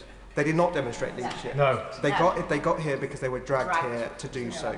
They got here because there was a dump of documents by the DOJ, and the Leader of the Opposition tabled a motion which forced their hand, which meant that members opposite had to finally confront the fact that the Lord Mandelson, Peter Mandelson, had a relationship with Epstein for much longer than many of us knew, but certainly the Prime Minister knew. As we found out earlier today. But this idea that the government has demonstrated leadership is for the birds. And it's important, by the way. It's important because I've heard members across the House talk about the victims of Epstein. But I say to members opposite, they are just words if you do not follow them up with action. And while the ISC amendment is important today, that is not the end of the journey. Because for months now, we have been pushing on this side of the House to get clarity and find out the truth as to what has been going on with the appointment of Lord Mandelson. This goes right to the heart of our politics. And what did we find out today when the Leader of the Opposition challenged the Prime Minister? He'd run out of road, and he finally had to come clean that he knew about his relationship. And this idea that you need to know the depths of the relationship. I asked the members opposite, what is the depth of a relationship with a paedophile that you need to have before it becomes eligible for declaration? I'll give way. I think the fact that the Prime Minister resisted giving that answer for so long proves the fact he knows it's incredibly damaging to his judgment, that he didn't want people to know that he had known and appointed him anyway. Yeah. Well, I think it's. I agree with my honourable friend, and we were sat together in the debate reflecting on some of the speeches, and when we talk about, I think it was the Health Secretary who talked about the toxic culture at number 10. Well, this debate, that amendment was a demonstration of that toxic culture, because it wasn't for the victims of Jeffrey Epstein that amendment was put forward. It was to protect the Prime Minister. Now, of course, I get. Absolutely. And does my honourable friend agree with me that actually to try and focus on the angle of what he did as a minister in releasing secrets and trying to get them to make money from them, etc., is still deflecting from the fact that a man who was associating with a convicted and now released paedophile was felt to be worth the risk to have been sent to America as the ambassador? Exactly. We should all share anger in that, because it speaks to a rot that has now, as we find out, has infected our politics and government in this country, Labour governments in this country, for decades. And look, I get it. People make mistakes, but this is what the people. I get it. People make mistakes on all sides of the house, but this is of such gravity that it speaks to a corruption that we actually need to get to the answer of. But the point my honourable friend just made, my right honourable friend just made, the point he just made is really, really important, because that is one issue about corruption. But you cannot get away from the fact that Mandelson had a role at every echelon of the Labour Party's journey, whether it was New Labour before we came into power in 2010, or the new Labour that is now in charge. Whether it was helping in the selection of candidates, or it was whether it is the honourable members shake their head, and I'm more than happy. I'll take the intervention on behalf of everybody. I thank the honourable member for taking the intervention, and I intervene to make a point, because I wouldn't want any member of this House to inadvertently besmirch any other member through misleading information. I served on the National Executive Committee of the Labour Party for 10 years before I entered this place. Peter Mandelson had no role whatsoever in the selection of Labour Party candidates during that time. So I would just make that point so that individuals are aware exactly of what they're talking about. Madam Deputy Speaker, I'm pleased to say I didn't mention any single member of the House, so I'm happy that she's put that on record. But I do not trust Mandelson, and I do not trust. I'm answering the intervention. I do not trust Mandelson for what he has done, and how far his reach was in this government or in this party. I do not trust him because we know he had a very close relationship. She can shake her head all she wants. We know she had a close relationship with Morgan McSweeney, the Prime Minister's Chief of Staff. The party opposite hasn't even started to address the point of the Chief of Staff. And I do not believe for a second, and I hope she's right, by the way, but just in case she's not, and the documents do come to the fore, I'm sure we'll come back to this House to scrutinise which members he had a hand in appointing. Thank you. Just on that point, it's currently in the mainstream media at the moment that Mandelson had a handle on recruiting candidates for the Labour Party. The mainstream media are reporting this. They will have evidence to support this and back this up. There will be candidates that have been selected where he's had his hand on, and he's also been in cabinet reshuffles. That's what is rumoured to believe. So he has had a far bigger reach than probably most of you realise, and any defence of that now is indefensible. I couldn't have said that better myself, although I may not have used the word you, but that's This is important. This is important because of the reach that Mandelson had and how he was enabled. And at every step of the way, there was no regard for Jeffrey Epstein's victims. And that is a really, really important point, because there's been a lot of obfuscation today. We've had to drag the government into this position where this amendment has now been put forward, where they now will release documents to the IC. And I noticed the earlier intervention about the role of the IC that my honourable friend made. I think it was a really important point. Because if members opposite, I say this again, this is not the end of the journey. They have a role to play now. They have a role. I will admit they have a role to play now in terms of doing right by those victims. Because what we do know is that Mandelson was an enabler. And anyone who's enabled Mandelson needs to take a long, hard look at themselves.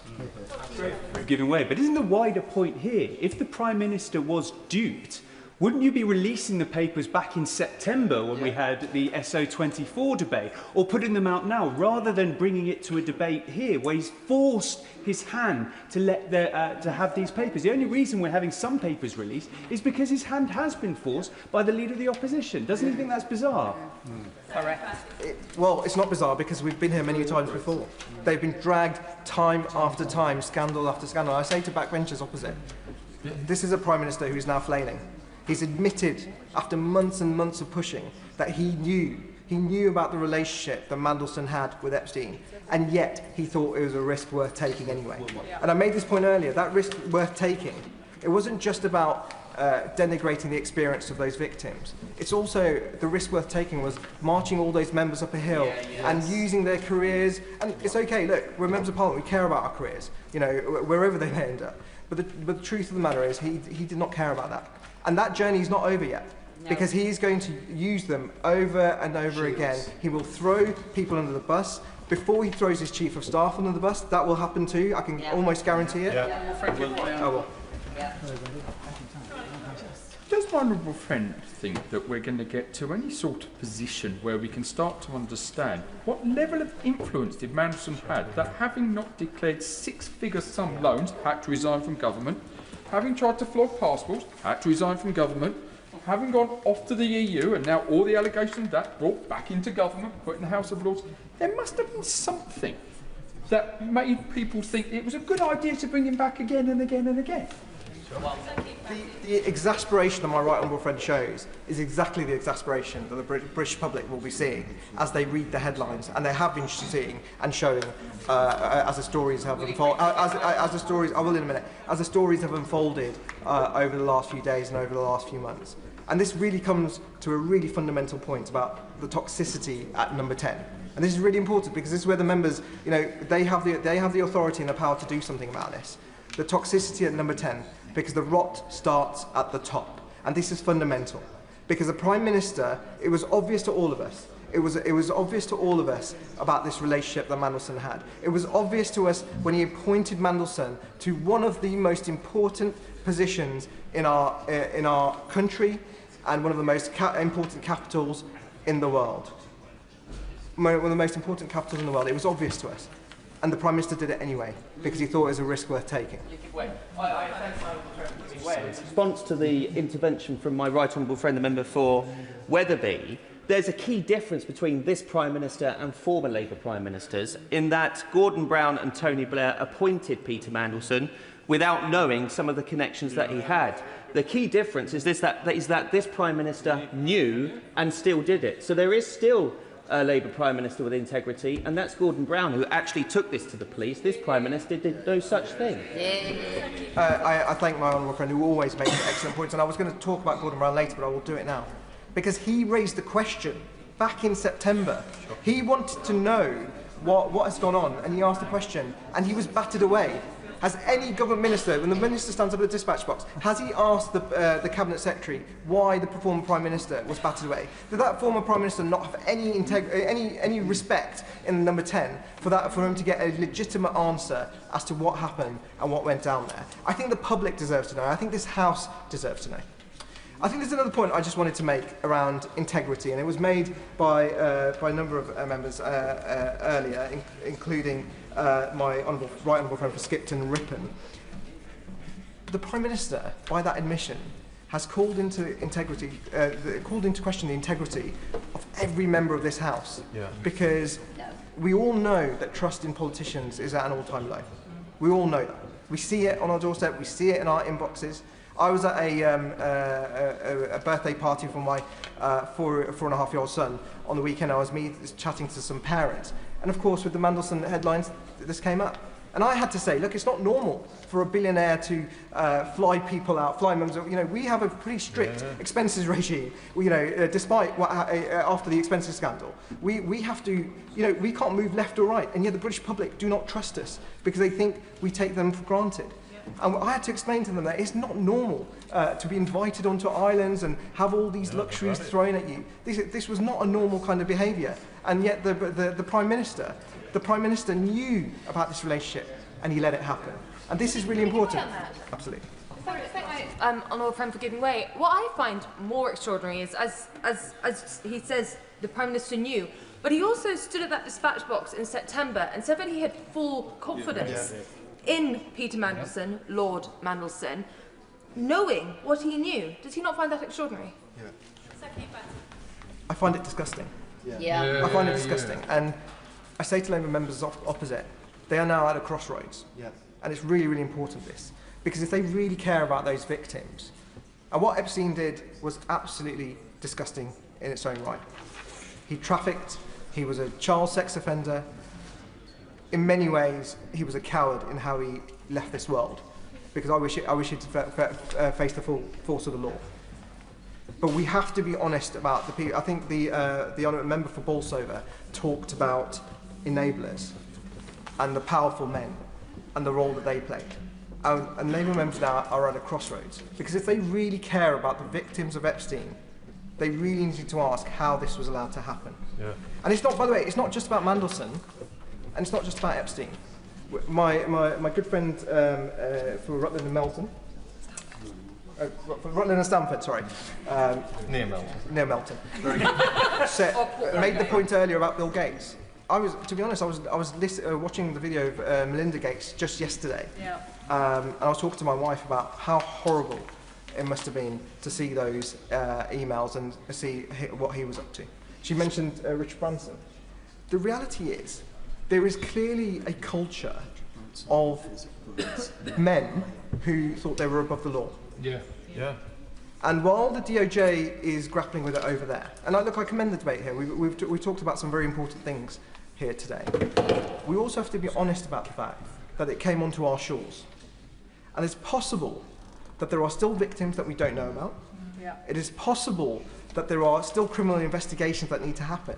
And the assurance I need from the front bench today is that if that comes open, or comes to the fore, that the government will act quickly to make sure criminal investigations are started.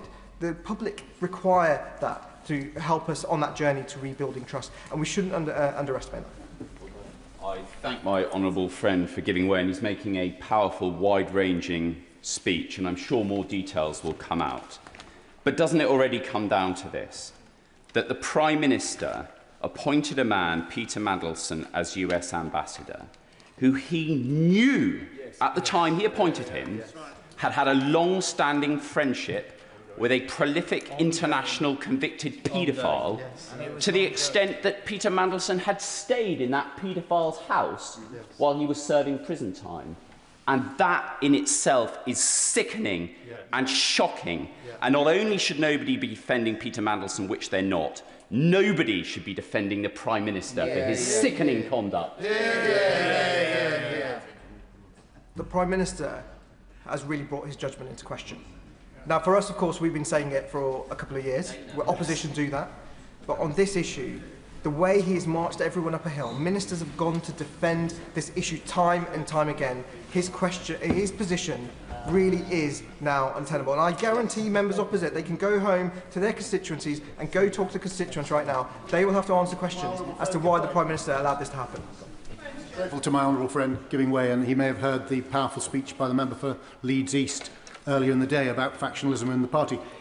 The Prime Minister not only appointed Peter Mandelson, knowing, as he declared today, what he knew, to the post of ambassador, he previously brought him in as a strategic advisor, advocate, planner in the 2024 Labour election campaign. So all members opposite are tainted by that association with Mandelson, brought about by the leader of their party, now Prime Minister, who knew about it at the time. And this perhaps hasn't been picked up on as fully as it should have been in today's debate.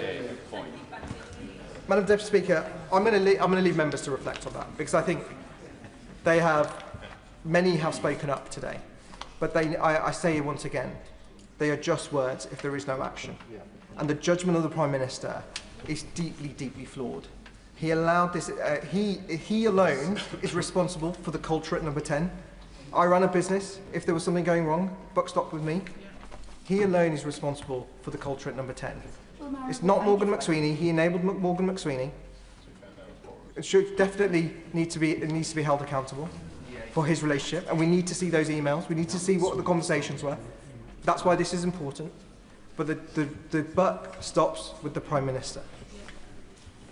I'm going to raise a very sensitive issue here because my honourable friend raised a point about vulnerable women being abused, about powerful men taking advantage, about a friend who was appointed, known to be a friend of a convicted paedophile. And we also have a Labour government who ran away from investigating grooming gangs. Again, vulnerable women taken advantage by powerful men, and a Labour government that said it stands up for women, stands up for women's rights and vulnerable women. It has shown now it does not at any level, at the highest level, and at those who are white working class girls. Labour, I'm afraid, has got a lot of answers about protecting women. I'm going to end with my response, with two responses to that intervention. Number one, she's obviously absolutely right. And I say to members opposite and who are shaking their heads, it brings into question every decision that the government has made because of the lack of judgment that the Prime Minister has shown. And I say to my honourable friend, I stood at that dispatch box and I repeatedly called for a national grooming inquiry. Right? I am a British, Pakistani male. I'm Muslim. I have 2 sons. I want them to grow up without aspersions being cast on them. Hear, Where one day I hope to have a daughter. Sorry to my wife. I want her to grow up in a safe environment. Right. So we have to be honest about that. We have to be strong in those calls. But I say to the Minister now, as he answers those questions, very key. The question about the ISC, really, really important. We need to know, with the amendment there, that they will get full authority to be able to deal with what comes in front of them, and so we can make a judgment, and the public can make a judgment. Number 2, Gordon Brown, I raised the question: why did his calls fall on deaf ears? Was he not given the respect to the former Prime Minister for that to be dealt with? Was Mandelson that strong that his toxicity meant that he was protected and he was enabled? And number 3, and the point that I made repeatedly, the judgment of the Prime Minister surely has to be in question. We will now find out what else was known. The Minister has an opportunity to show anything else that you might want to share at the dispatch box. Point of order, John McDonnell. I'm sorry, Madam Deputy Speaker, to disturb the debate in this way. I've tried to follow as much as possible. I've been in and out of the chamber, other duties. There is a draft amendment that's been agreed. I take it across party agreement on that draft amendment. The people will be making their minds up on how to vote on the impact of that amendment, and therefore we need to have clarity. And I just want to ask whether or not, and the front bench could intervene now to clarify it for me. The amendment basically says that if I get it absolutely clear, that the material, we're all going to vote for the material to be released. There's consensus on that. The difference that we had was with regard to who releases, who interprets what's released, and the amendment that's been put forward, it basically says, except those items, those elements of information which are prejudicial to national security and international relations, which shall instead be referred to the Intelligence and Security Committee of Parliament. I agree with that, but I want just the clarity, is will the Intelligence and Security Committee make the decision about publication, or please listen, or will it simply advise the government and then it rests with the government on the final decision? It would be helpful to have that clarified before we vote. Point of order, Sir Jeremy Wright. Thank you, Madam Deputy Speaker. If it's of assistance, and I recognise that the honourable gentleman is asking to assist the House, the answer to his question is that when the material is referred to the Intelligence and Security Committee, the committee is independent, it will act independently, it will consider the material referred to it and then decide how to respond, what to refer to publicly and what not to refer to publicly. But I can assure him the committee will act independently in this matter as it does in all matters. Madam Deputy Speaker, if I could follow that. Well, just one moment.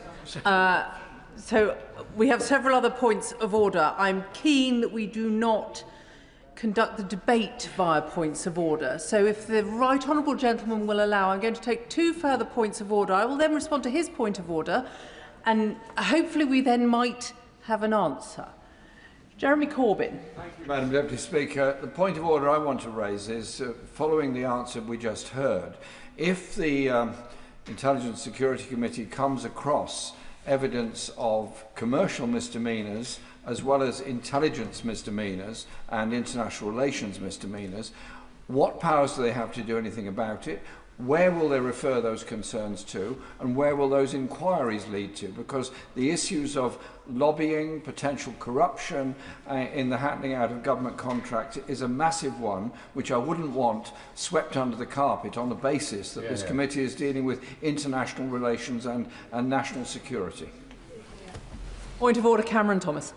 Deputy Speaker, this debate has heard an intervention this evening by the member for Great Yarmouth, rather tactlessly, I believe, who celebrated Elon Musk in this debate. Now, notwithstanding the fact that, like Mandelson, Musk has a relationship with Jeffrey Epstein and, in fact, was found to have been practically begging for a visit to his island, the member for Great Yarmouth declined to include the fact that... Order. That is not a point of order and is a point of debate. And I do not think that in points of order, specifically around the Intelligence and Security Committee, that's an appropriate moment to raise that. Comments by other members are not for the Chair to rule on during the course of a debate. A point of order, Cameron Thomas. I'm very grateful, Madam Deputy Speaker. The member for Great Yarmouth declined to include in his intervention his interest. He is, in fact, paid and bought and paid for by Elon Musk, Madam Deputy Speaker. Can I thank the honourable gentleman for that point of order? I think he has very clearly brought into question the probity of the member for Great Yarmouth. He might want to withdraw that. It is, of course, a matter for the member for Great Yarmouth, should he have declared a point of order. He could now do that by putting any interest on the record. Point of order, John McDonnell. I'm really grateful for the intervention that took place. I just want the assurance that government will have no veto exercised over the information that will be provided via the committee. Can I thank the right honourable gentleman for that point of order? As he will know, the powers of the ISC is not a matter for the Chair. However, the Minister on the front bench will have heard his comments and will have every opportunity in winding up to respond to that specific point and provide the entire House with the clarity that I believe it is looking for on that point. Point of order, Simon Hoare. Further to that point, to the point of order made by the honourable gentleman, which he didn't quite get to finish, the honourable member for Great Yarmouth has in his published register of interests significant monthly payments by X Corp, headquartered in California. That surely should have been a declared interest when making the intervention. Can I thank the honourable member for that point of order? He will know that declarations of interest are not a matter for the Chair. However, he might be advised to refer that to the Standards Commissioner for their investigation. Point of order, Rupert Lowe. Thank you, Madam Deputy Speaker. I have declared these payments in my declarations, and I apologise if I should have declared them to the House. They're public, they're not hidden, and they have no relevance to what I discussed earlier. The honourable gentleman will have heard my earlier comment that it is not a matter for the Chair, it's a matter for the Standards Commissioner if he failed to declare the interest during the course of the debate. If there are no more points of point of order, Paul Holmes. Forgive me, Madam Deputy Speaker, for detaining the House, but can I ask for your clarification on whether a member saying that somebody in this House has been bought and paid for is in order? I did ask the member to withdraw it. He now has the opportunity to do so. Madam Deputy Speaker, I do withdraw the remark that he was bought and paid for. I do regret the tone that I have used. Can I thank the honourable member for putting that on the record? Now, if there are no more points of order, Wendy Morton. Thank you, Madam Deputy Speaker. At the start of this afternoon, I sat through Prime Minister's questions, and I didn't really have any intention of taking part in this Opposition Day debate. I quite often do take part in what we call Oppo Day debates, but there were other commitments and things in the drive. This is not a point of order. I was asked to speak, wasn't I? You were. Yes. The officials are looking rather. Yes. The officials are looking rather perplexed at me here. Yes. So at the start of today, I had no intention to speak in this debate, but I sat through Prime Minister's questions and I listened to the Leader of the Opposition asking the Prime Minister direct questions, and with each question that went by, it was quite simple to me that there were more questions that were simply being answered, and there was an attempt by the government to simply sweep this issue to the side and to deflect to other matters around the periphery. So, I want to first of all come to the humble address. Now, I've not been in this place as long as some of my vintage colleagues here, and I say that in a very kind way. But I have a few scars to bear from my time as Chief Whip. I never lost a vote, mind. But the reason that I raise that is that I, like others in this place, know the significance of a humble address. A humble address is not used on a normal Opposition Day debate. It's used not as a regular occurrence, and it's not used lightly. It is used to indicate this is a very serious matter that we have brought to this House today. Initially, there were to be 2 debates, but because of the demand from this side of the House to have this issue debated and discussed, through usual channels, it was agreed the debate would take all afternoon. And it's been on this side of the benches that the most amount of scrutiny has been happening. But I pay tribute to those on the opposition benches who have come in and had the government benches, yes, thank you, I would say the decency to explain to their front bench how they feel about this important matter. Now, it was also highlighted earlier that about the issue of national security.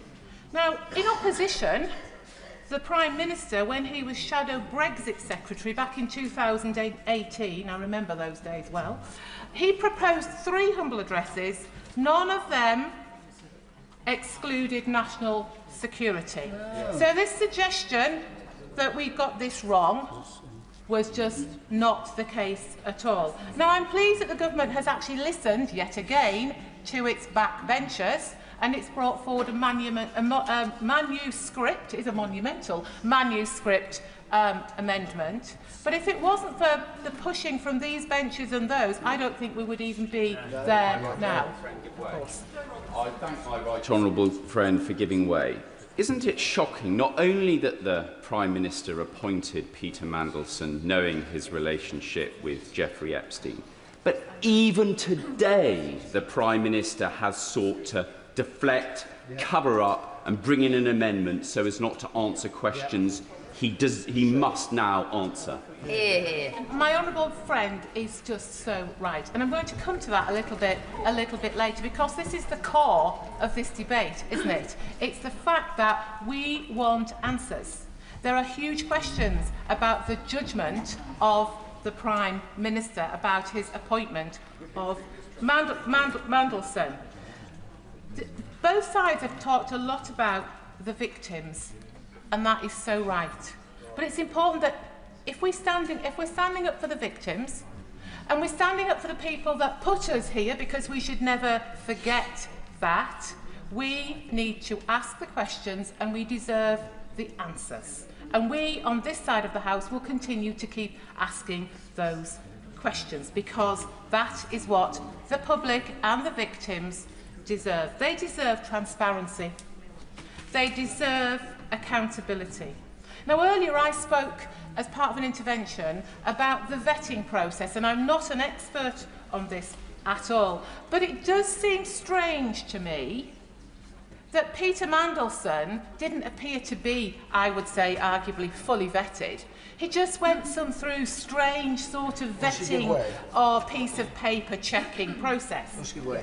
I thank my right honourable friend for giving way. Does she agree with me that the public are sick and tired of people who appear to fail upwards in public life simply for the reason that they appear to move in the right circles? Yeah, correct. Absolutely.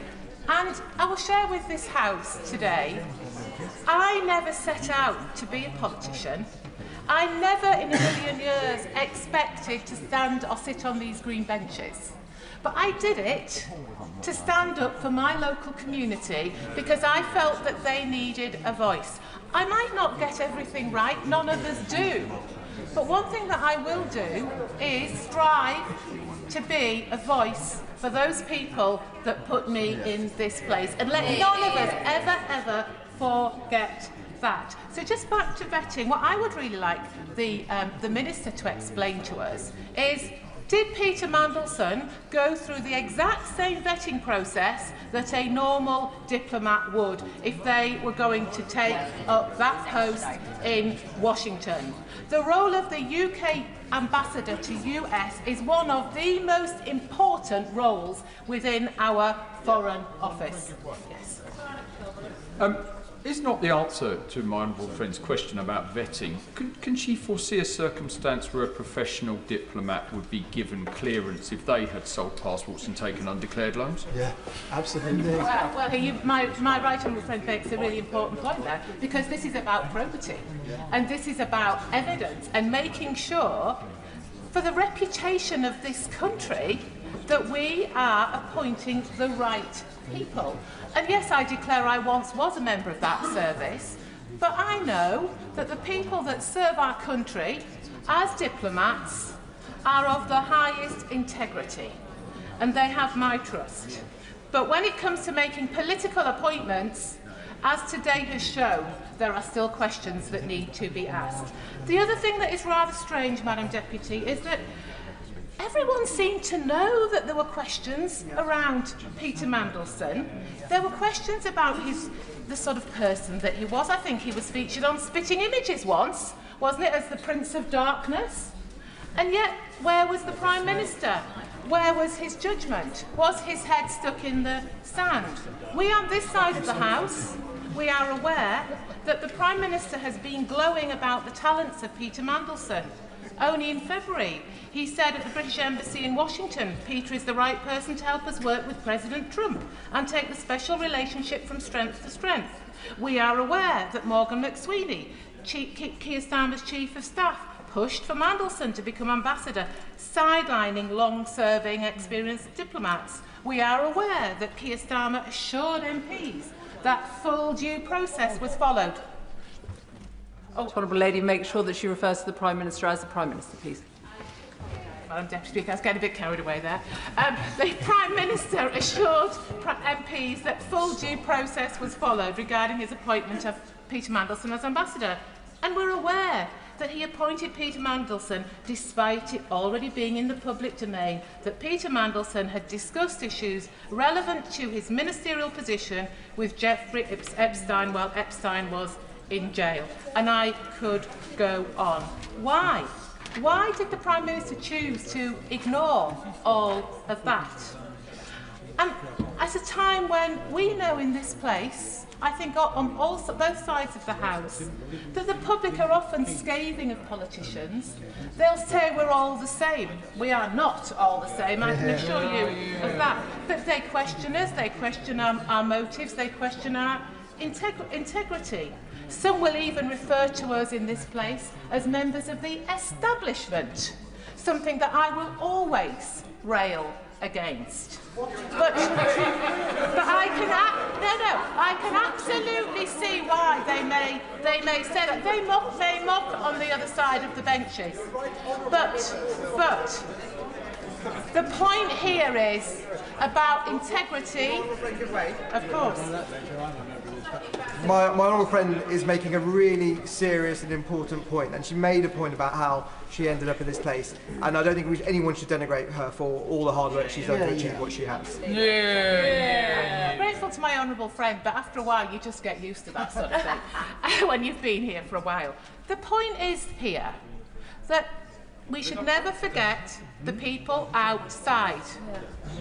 We should never forget the Nolan principles. Members on this side of the House have explained, which perhaps I think was needed to certain members on the other side, the importance of the Nolan principles and what they are. So I would urge the government to do the right thing. Honourable friend. Yes. I thank my right honourable friend for giving way, and she quite rightly talks about trust and trust in politics, trust in politicians. But the issue here is that the Prime Minister put blind trust in a proven liar. So much trust that he was willing to forego process, forego judgment to appoint him to one of the top diplomatic roles in the country. Why does my right honourable friend think that the Prime Minister showed such a lack of judgment, such misplaced trust? And why is it this country who's been proven on the international stage to be the laughingstock because of it? Well, that is exactly the point. I don't think it's for me to answer those questions. I think it's for the Prime Minister to answer those questions. But I personally will continue to question his judgment. How on earth did he appoint Peter Mandelson to this role? But it's not just me, Madam Deputy Speaker. It's not just people on these benches that are questioning it. Today, we've heard from members of the Labour government benches who are also raising questions. Yeah. And the benches are quite full now, but it's been this side of the House that has been leading the charge on this topic. On so many opposition day debates, I would expect to see those benches of the government full. Yeah. Full, taking the charge and debating back to us, defending the position of their government. Have we seen that? Very little indeed. I thank my right honourable friend for giving way. Aside from the evident, persistent and consistent failure in the Prime Minister's integrity, doesn't this demonstrate massive questions over the hold that someone whose name for the last 2 or 3 decades has been a byword for sleaze has over the government and people at the top of the Labour Party? Absolutely. It absolutely beggars belief. And if we want to clean up politics, then this sort of thing should not be being allowed to happen. Politics is a difficult place, we know that, but this was down to judgment.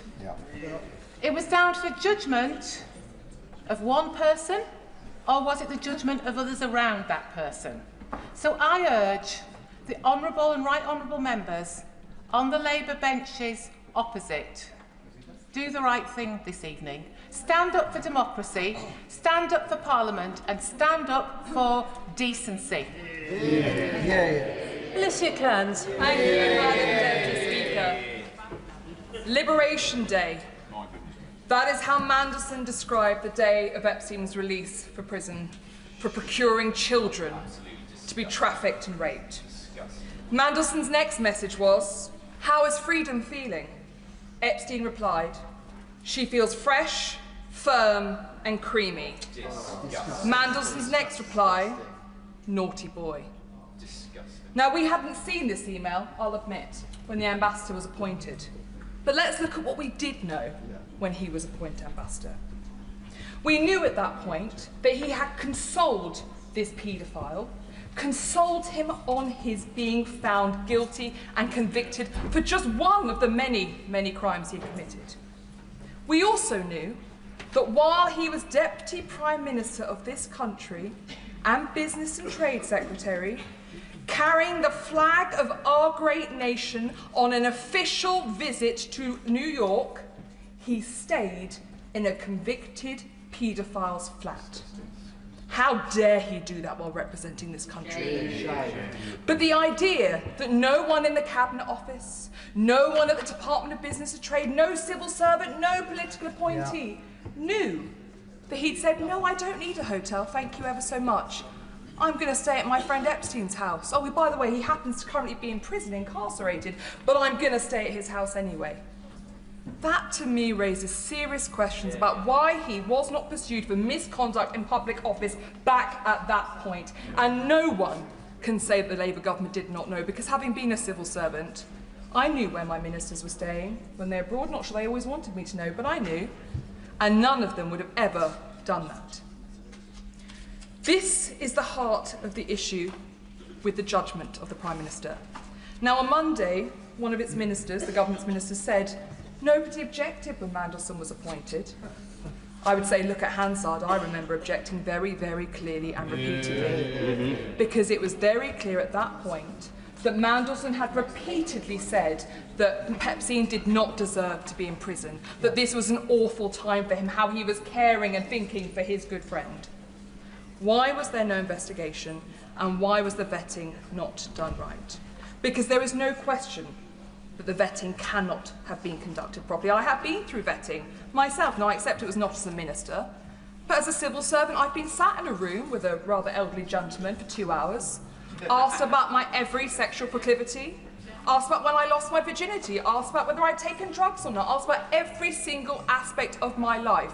Because civil servants, whether they be apolitical or politicians in this place, should hold themselves accountable and be right to be appointed for these roles. It is quite clear from the debate today and from the evidence given by the Right Honourable Member for Malden that the Prime Minister wanted this done. And because the Prime Minister wanted Mandelson, Mandelson was going to be appointed. Now, we will see when the docs are released how they were able to get round the official vetting. But this draws my concerns to another political appointment that was rushed through because the Prime Minister demanded it, and that was Jonathan Powell, the National Security Advisor.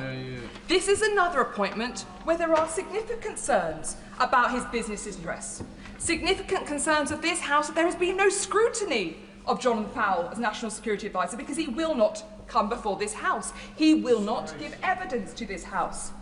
His relationships in China, his relationships around the world. And yet Jonathan Powell is permitted, again flying the flag of this nation, conduct secret visits to China where he meets with Wang Yi and other senior representatives, where the British government refuses to put out any press notice explaining why the visit happened, or even the fact the visit happened at all. Will she give way on that? I will happily give way on that point. My honourable friend, she's, as usual, giving a very good speech. And, Madam Deputy Speaker, I was a former Special Advisor at the Cabinet Office, a great department with great civil servants. But my honourable friend has mentioned the case of Jonathan Powell and Lord Mandelson when he was Deputy Prime Minister. Does she not agree with me that this kind of backhanded way of conducting government business without officials being present actually puts pressure on our great civil servants and puts them in a very difficult situation? It's not how government should be run. Absolutely, I agree entirely with my very good friend. I was actually very taken back earlier by the comments of the chair of the Foreign Affairs Committee, who sought to give us a lecture in how vetting is undertaken by government, where she kept referring to fast-stream civil servants were the ones responsible for the vetting. Fast-stream is a mode of recruitment. It is not once you are made a civil servant. And it did feel like she was trying to suggest that there were junior civil servants who should be taking the can for the vetting process that was pursued.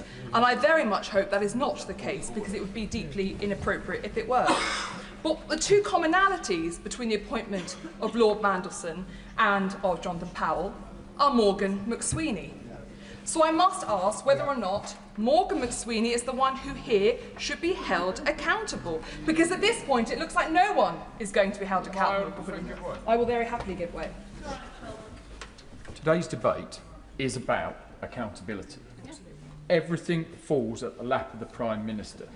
Does she find it quite frankly incredible that the Prime Minister has sent, with all of the greatest respect, a junior minister to the dispatch box when he alone has serious questions to answer? And would it not show real leadership that he came to that dispatch box tonight to wind up this debate? My right honourable friend is absolutely right, and he may also recall that following Prime Minister's questions today, I had no choice but to make a point of order, because the Prime Minister told this House that every humble address that their party had put forward in opposition had a national security protection clause.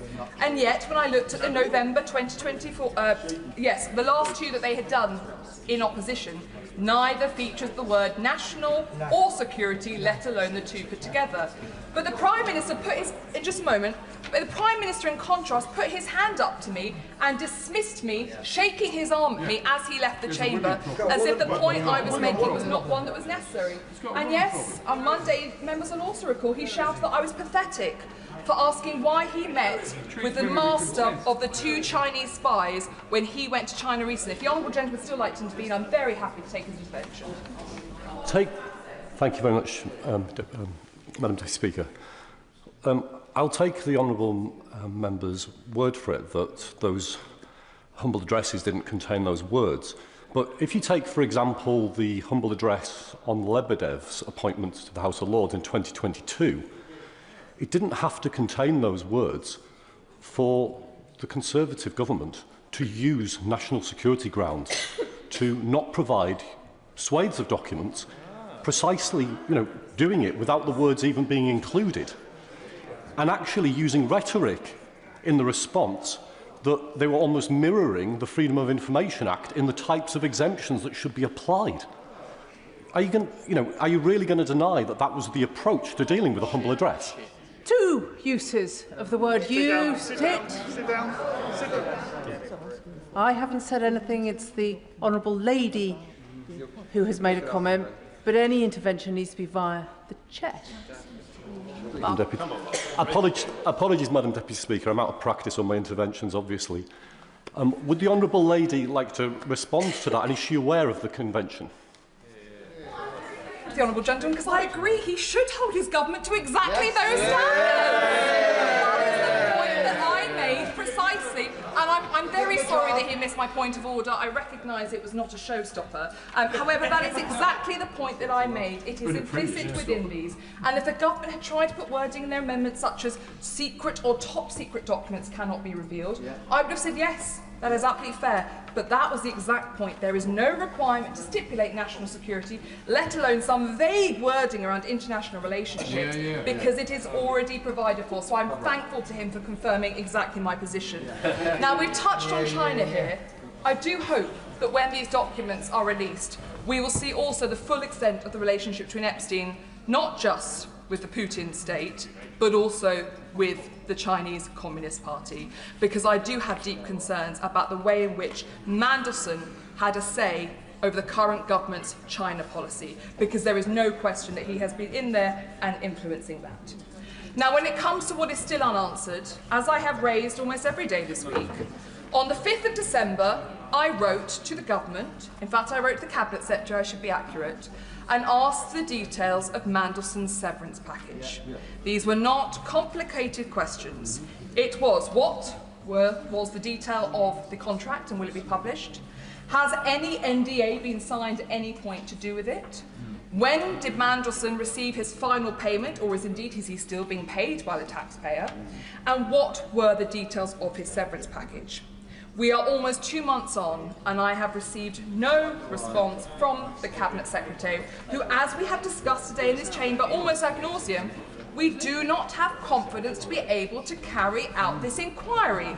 It is not a personal attack, it is recognition of the fact that he works for the Prime Minister. It is recognition of the fact that he does not reply to basic and straightforward questions from members of this House. I will happily give way to Honourable Lady. I thank my honourable friend for giving way. Would she agree with me that, given that those are very basic and very straightforward questions, if she struggled to now to get that answer, and if again she struggles today to get that answer, then we can draw our own conclusions as to what the answer is? Absolutely. I think, unfortunately, members will slowly learn this place that where there is a vacuum of silence, our constituents, the great people of this country, see conspiracy, and too often they are sadly right. So I know that the right honourable gentleman on the front bench has committed to get me answers on my letter.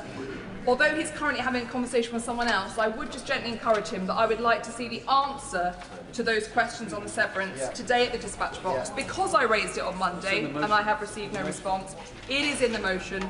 Please can we have those answers? I want Madam Deputy Speaker also to briefly reflect on what's happened over the last week. On Sunday, the Labour Party informed the media that they could not strip Mandelson of his membership of the Labour Party. Perhaps the Honourable Member for Islington, I believe it's North, would like to intervene on me on this point, because I suspect he has something to say about the Labour Party stripping the membership from its members. Then we saw the government on Monday telling this House that they cannot legislate. It would not be appropriate or possible for them to be able to legislate on this. It was too difficult, despite the entire House offering to sit until 4 a.m. to do so. We then had silence from the government when members of this House asked them to refer the matter to the police. It was quite clear from early doors that this was going to end with the police and hopefully in our courts, as I've argued it should have done back in 2010. Absolutely. But actually she will recall that during various parliamentary occasions in this chamber on Peter Mandelson, at one stage, despite the Prime Minister knowing that he had a relationship, at one stage she and I asked the Minister a very simple question as to whether they would strip Lord Mandelson of the Labour whip. And that was refused to be answered, and they didn't. Doesn't this just show a constant lack of action from a Prime Minister that doesn't have a grip? I thank the Honourable Gentleman, and look, the lesson of being in government, there are many, but one of the ones I'd hope that we have learned is the writing is normally on the wall. It was very clear from early days that this man was going to let down our country, but those of us who criticised him were told, but this is imaginative, this is inspired, they're putting in place a man who can shake things up and make friends with Donald Trump. Then throughout his persistent behaviour, as more and more became clear, the Prime Minister could have taken the decisive action, because as I've said, it has been clear for a very long time that this was not just going to end up with him disgraced. It was not just going to end up with us rightly saying that he should be removed from the other place. It is going to end up with him facing court, I hope. And let me be very clear, malfeasance in public office is what he should be tried for, and that does carry a life sentence. That is how severe the crimes are that he's conducted. And I am ashamed that Gordon Brown raised the flag of warning and seems to have had nothing in response to his concerns. On that point, I'd be very happy to give way. My honourable friend is making a passionate speech, and at the moment, since today's debate has started, more information is coming out, and we might be on the actual tip, and there is so much to come out. And at the moment, the PM has made a significant error of judgment, and people and his backbenchers are still defending it. Does my honourable friend believe that this has the possible chance to cause detriment to the whole of government? It's very difficult, particularly when your party has such a high number of new MPs, we've been there and experienced it, to feel the mood music, to hear the jungle drums and to understand whether something is a precipice, whether something is a turning point.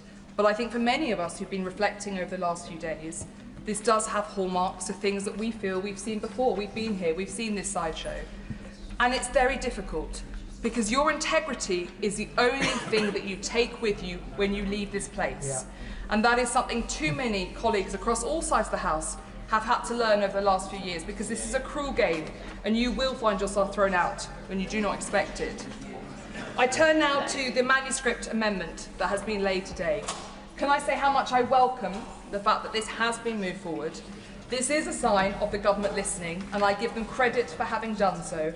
However, as I say, all of this could have been prevented if on Monday the Prime Minister had come before this House and made more firm commitments to take action. I will very happy to. I thank my honourable friend for giving way. Does she agree with me, particularly following her point about the writing being on the wall, that the Minister, when he wraps up on behalf of the government, needs to quash any rumours that the Prime Minister is bunkered up in Downing Street planning a reshuffle to stabilise a ship that is sinking? Alicia Kearns. I can give but one comment to those new MPs who may think that a reshuffle is a good thing. It only causes more upset and heartache within your own party, and it will not solve the solution. I will very happily give way to the honourable member. I thank the member for giving way. Does she think that the House should be slightly cautious here and not just roll over and accept the government's manuscript amendment without clear assurances of how far the inquiries are going to go, whether they relate to commercial interests rather than just security interests, and a very clear process of reporting and a timetable on it, so that this isn't just a carpet brushing exercise to get rid of an embarrassing day for the government. Alicia Kearns. Can I thank the honourable gentleman? I think it's quite clear that the will of the House is that that would be beyond unacceptable, and that would be a contempt of Parliament, if that was what happened. But I can say, and I would like to think this goes to the entire House, that I have complete confidence in the integrity of gentlemen like my right honourable friend, the member for Kenilworth, who sits on that committee. And no one would impugn his integrity or question that he would make sure he got to the bottom of whatever is necessary. But there is no question that this goes so far beyond the vile and inhumane treatment of women, but also to the way in which I'm afraid it appears that Peter Mandelson betrayed not just his own colleagues, but his country into the financial interests of others.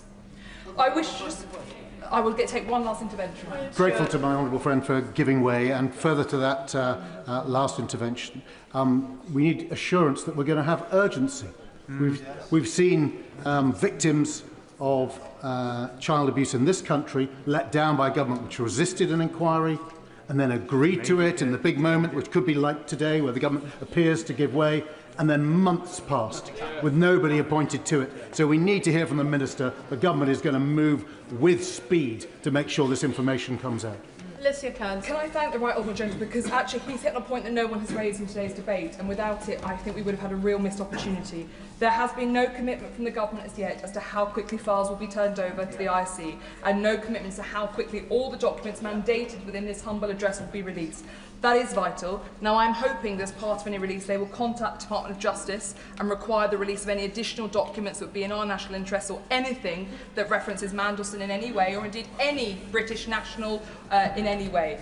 But I think that would be something I'd ask the Minister to please confirm, because yes, any existing documents could of course be on the IC's desk by Friday. So let's make sure we do move quickly.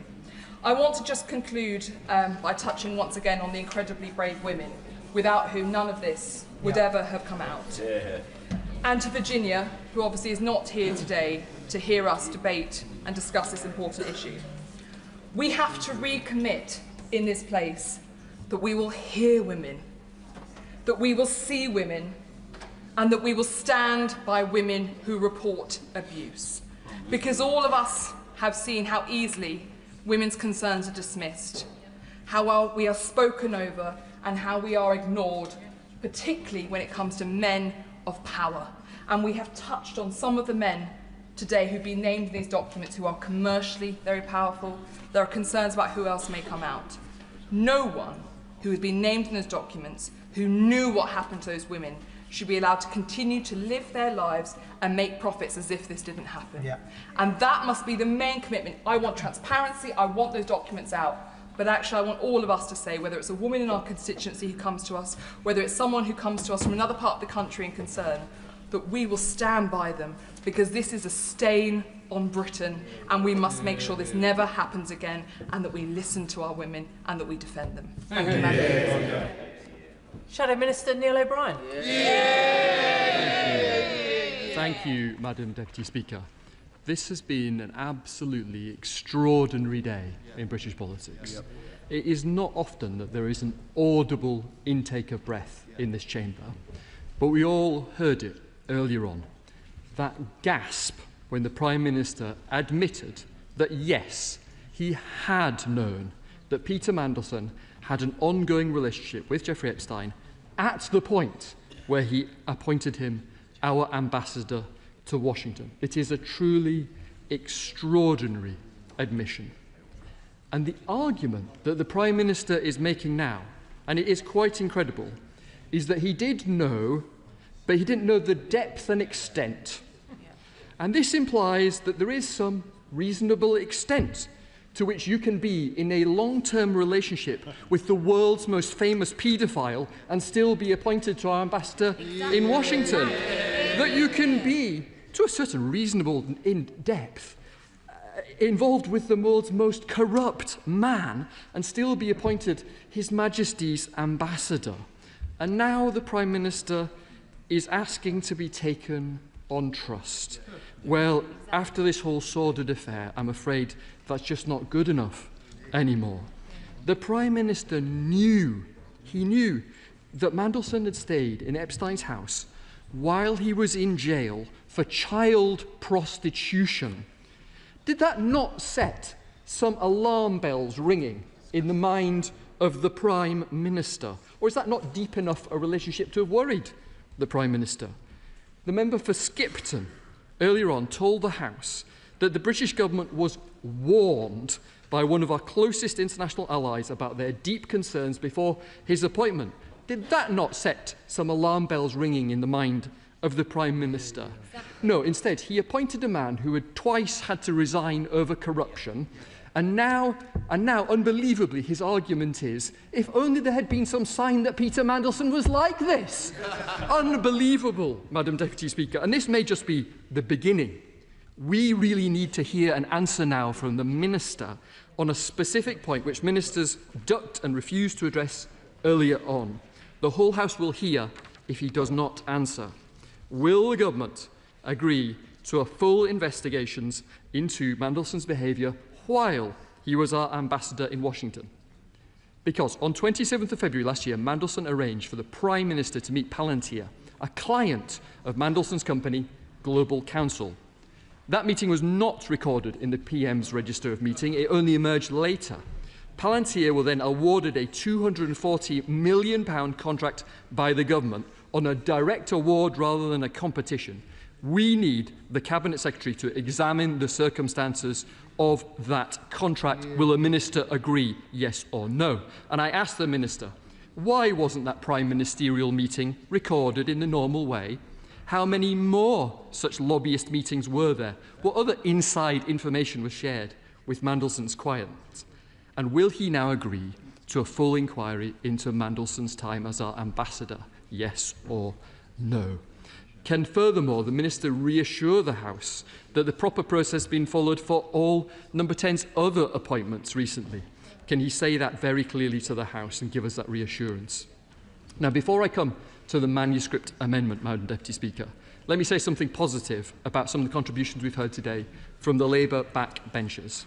The member for the Forest of Dean gave a genuinely superb speech in which he said he would not be able to look victims in the eye if he voted for the government's amendment. He was alone. It was a brave speech. He was not completely alone, because we also heard sensible comments from the Labour backbenchers, including from Oldham West, Ashton-under-Lyme, Widnes, Middlesbrough and Thornaby, pointing out that the government's cover-up amendment was simply not going to fly. I think the member for Liverpool Wavertree actually said that she would be ashamed to vote for it, and she was totally right. All those Labour backbenchers have shown their character today.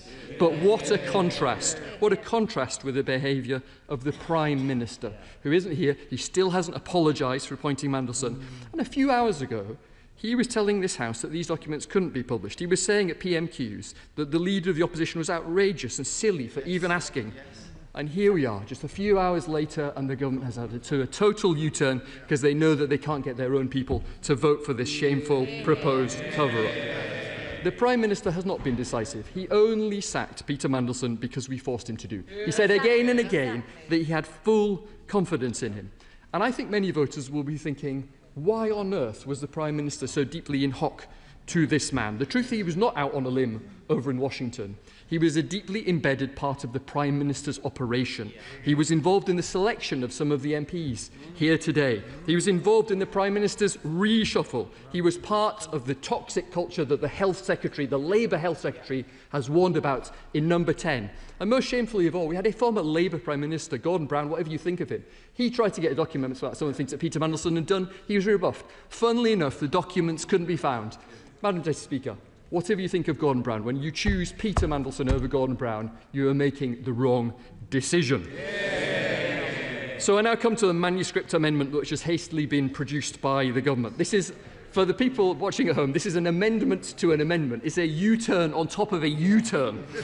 So we now need, given the chaos from this government, 3 clear assurances, and we'll all be listening from the Minister at the dispatch box. First, that everything that people in Number 10 do not want to publish will be sent to the ISC in unredacted form. Second, that it will be the ISC, not Number 10, which determines their handling.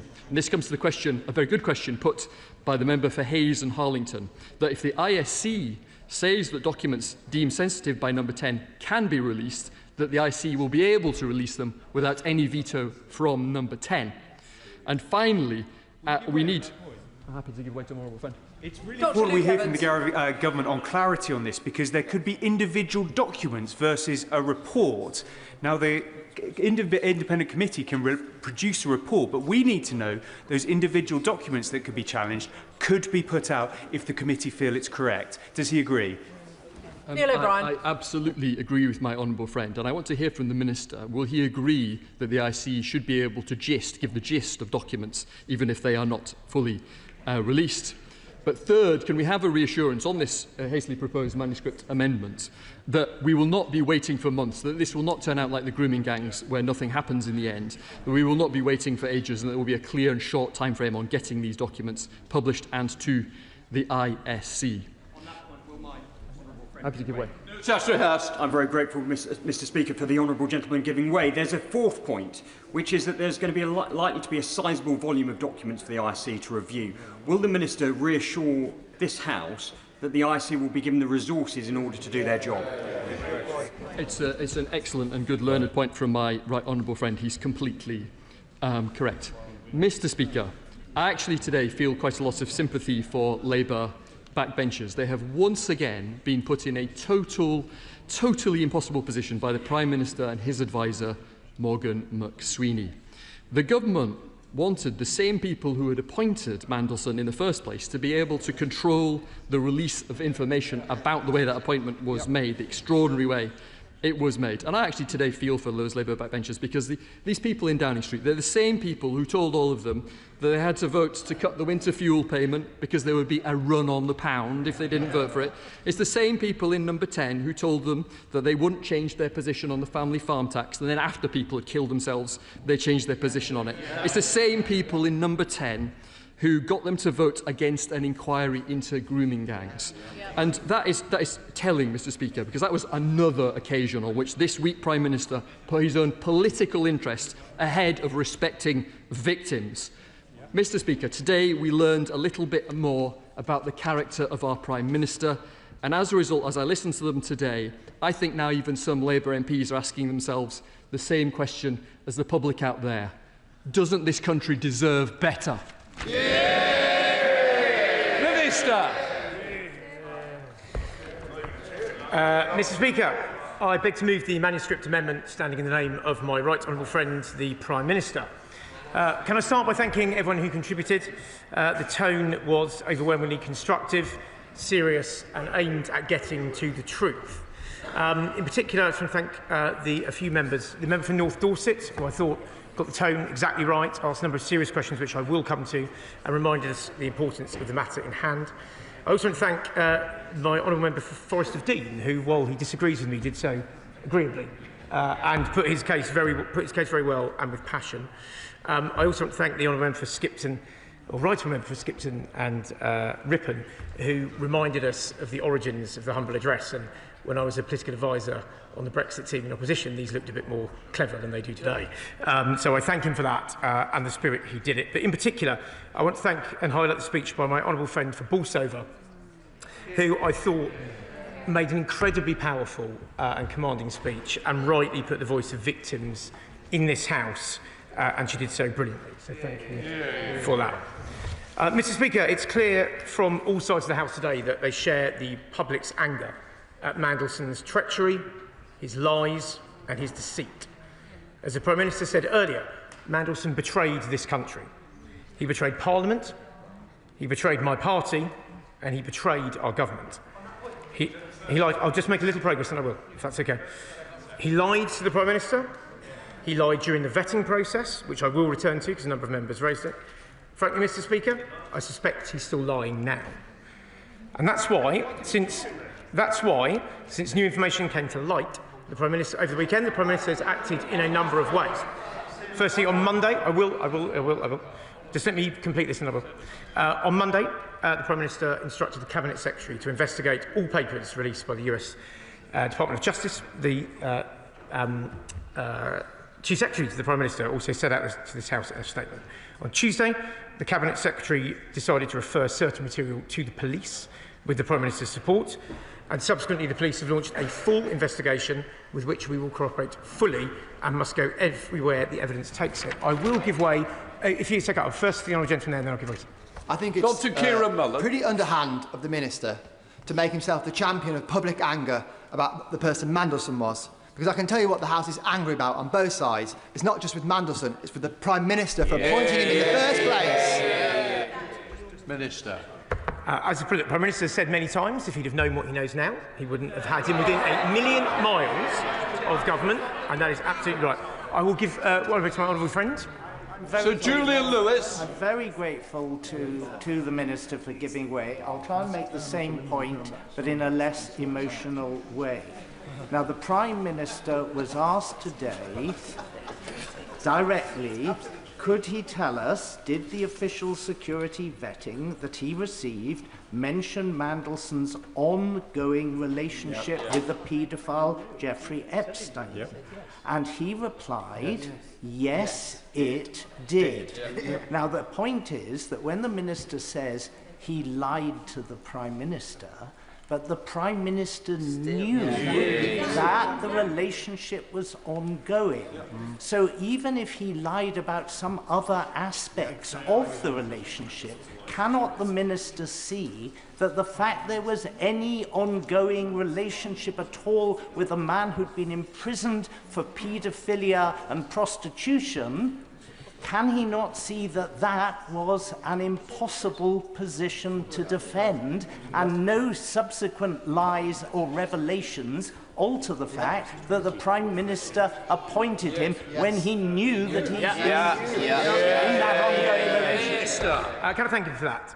As the Prime Minister said, he was lied to repeatedly by Mandelson. And the scope of the due diligence, which I will come to the vetting process in a minute, but the scope of the due diligence is within the scope of this humble address. It will be released. The House will be able to see for itself this process. I'll just make a little progress if that's okay, and then I will come back to it. Alongside further steps the Prime Minister has made in the last week, he has recommended to the King that Mandelson be removed from the Privy Council. He has instructed legislation, this is the point the Honourable Member for North Dorset raised, legislation to be drawn up to strip him of his title, and for wider reform of the House of Lords process. In answer to the question raised earlier, that legislation is imminent. It will be in government time, and it will be brought to this House as soon as possible. Frankly, I wish it was already here now, but it will come very, very soon, and it will be in government time. I will give way to the honourable gentleman, and then there. That's okay. Grateful to the Minister for giving way. But of course, before the appointment of Peter Mandelson as our ambassador, he was appointed as strategic advisor, consultant, advocate, and planner for the 2024 Labour Party general election campaign. And could I suggest that he was appointed, and members opposite know this to be true, because he was treacherous, because he was deceitful, and because he was a liar, a master manipulator in political dark arts. That's why the Prime Minister appointed him. And there's no defence, is there? Minister. Just to be clear, he was not appointed to any role in the 2024 campaign. I remember that campaign very, very well. And honourable members, to clear up two other points that were raised in this debate. As honourable members made very, very clear earlier, he had no role in candidate selection at all. That is done by the NEC and through the rule book. He had absolutely no role in it. He had absolutely, if I just finished, he had absolutely no role or say in any reshuffle either. And for honourable members just to keep repeating it, it is absolutely, fundamentally untrue. Who are you giving way to? I've got Forster. Which one? There's a few. There we are. Come on, hurry across. Thank the Minister for giving way. Just say the Minister was appointing his own new member of staff, and he knew that member of staff had twice lost a job in the past because of misdemeanours. If he then also knew that member of staff had relationships continuing with a convicted paedophile, would the Minister give him a job? Yes or no? Minister. She tempts me into hypotheticals I'm not going to get to, if that's all right. But let me answer some other. I'm going to make some progress, if that's all right, because there are a number of questions raised, and I want to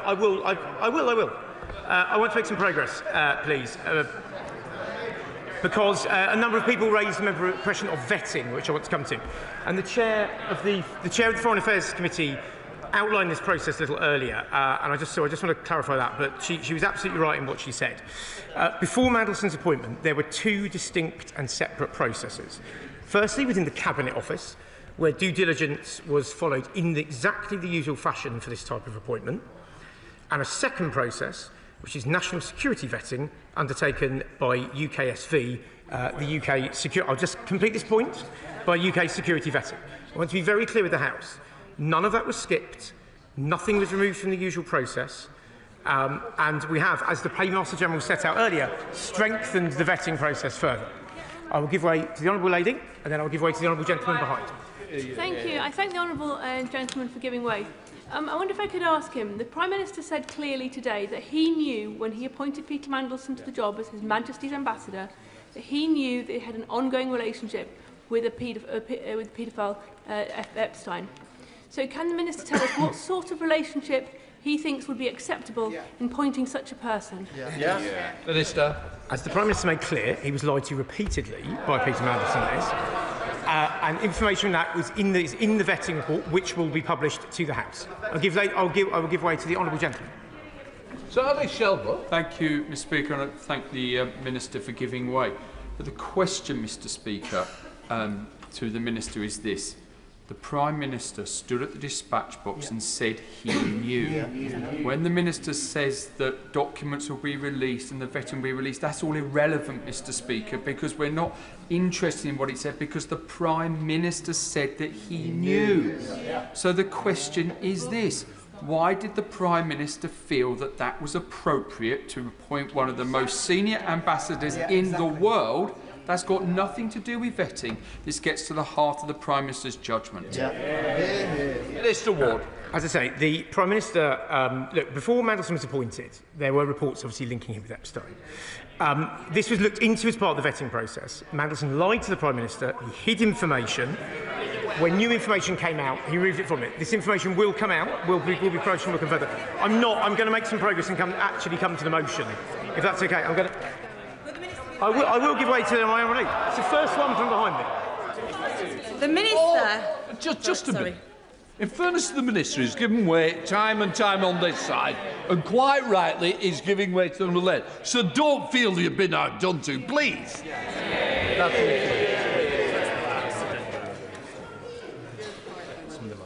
Thank you, Mr. Speaker. Will the Minister agree with me that the reason we are here today is because of the brave women that have spoken out and led us here? That we have a responsibility, a shared responsibility as a House, to make sure that no stone is unturned. And as a government, we will absolutely make sure that the victims at the heart of the paedophile Epstein's crimes get the justice they deserve. We carry on calling out this behaviour wherever we see it, and we make sure that now we are in government, we will do everything we can to halve violence against women and girls. It comes too little too late, but is needed now more than ever. I absolutely agree. I couldn't have put it, I couldn't come anywhere near as well as that. And the Honourable Lady made, as I say, an incredibly powerful speech earlier. She quoted Virginia Giuffre in her speech at length. I thought that was an extraordinarily powerful way to make the point, and she made it better than anyone, because it's the victims we should have in mind.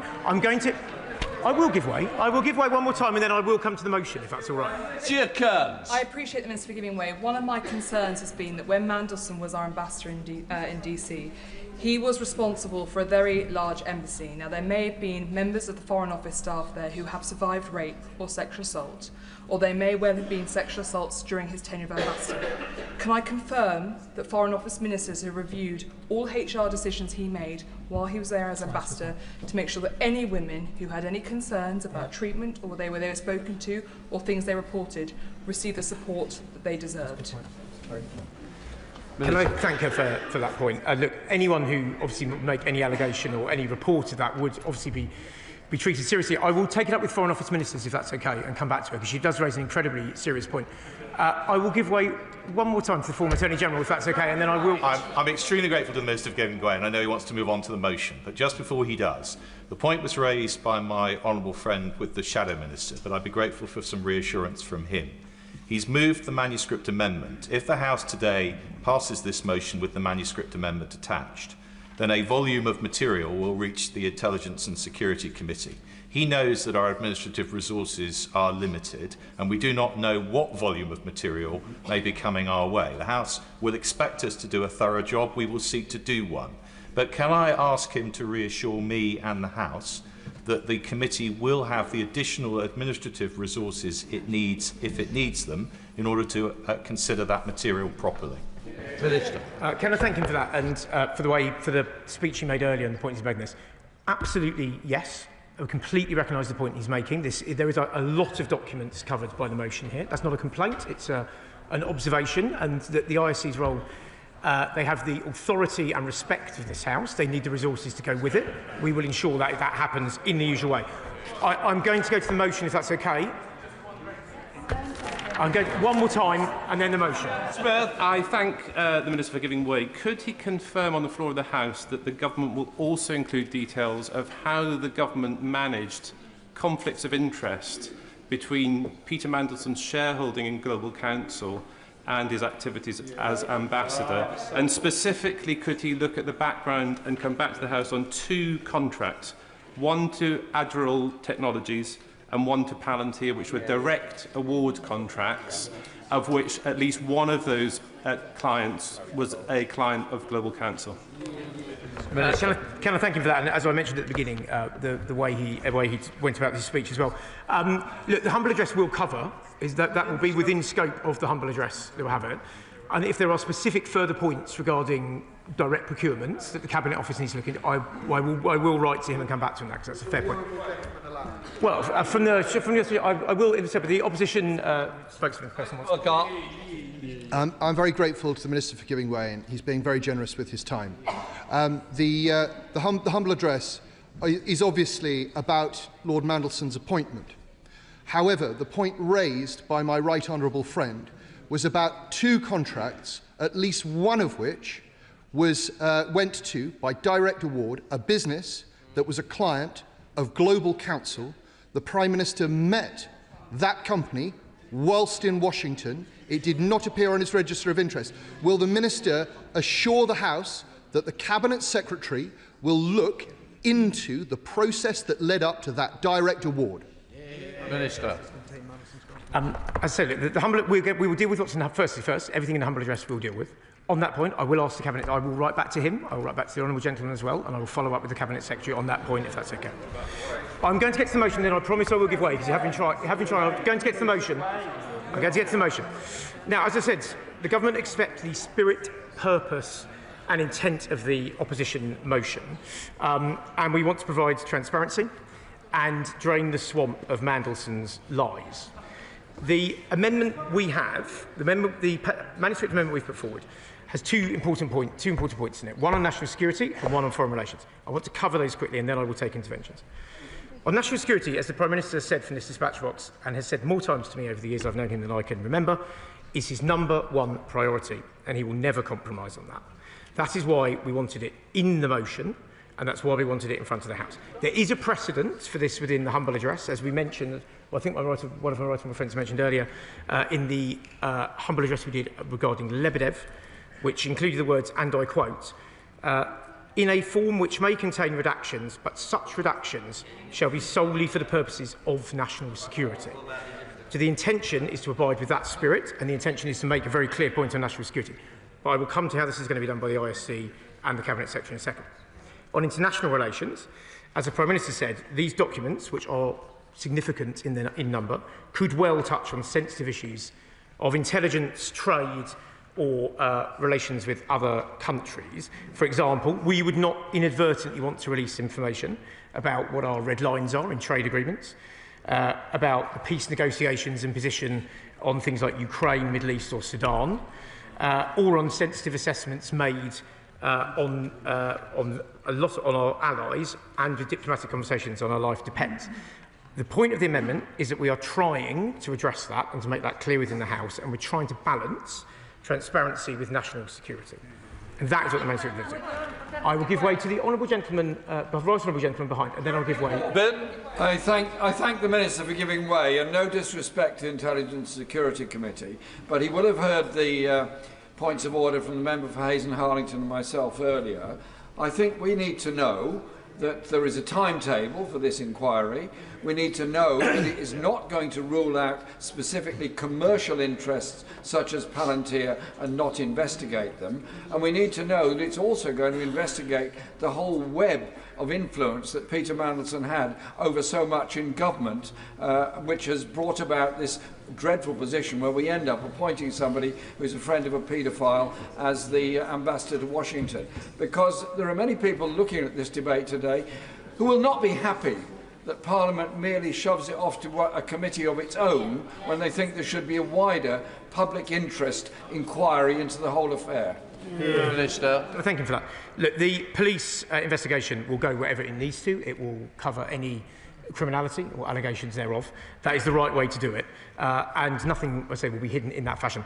With permission, Mr. Speaker, I am going to make some progress here because time is pushing. I will give way in a second. Time is pushing now. So let me come to the manuscript amendment. So we will agree with the ISC how they're going to work with us and scrutinise it, and I welcome the commitment made earlier on it. As the Paymaster General set out earlier, the process for deciding what falls in scope will be led by the Cabinet Secretary, supported by Cabinet Office lawyers working with the ISC. The Cabinet Secretary will take independent advice on the decision he's taking, and it will take two forms. First, through independent KCs. Secondly, through scrutiny of the approach he's taking, working directly hand in hand with the ISC.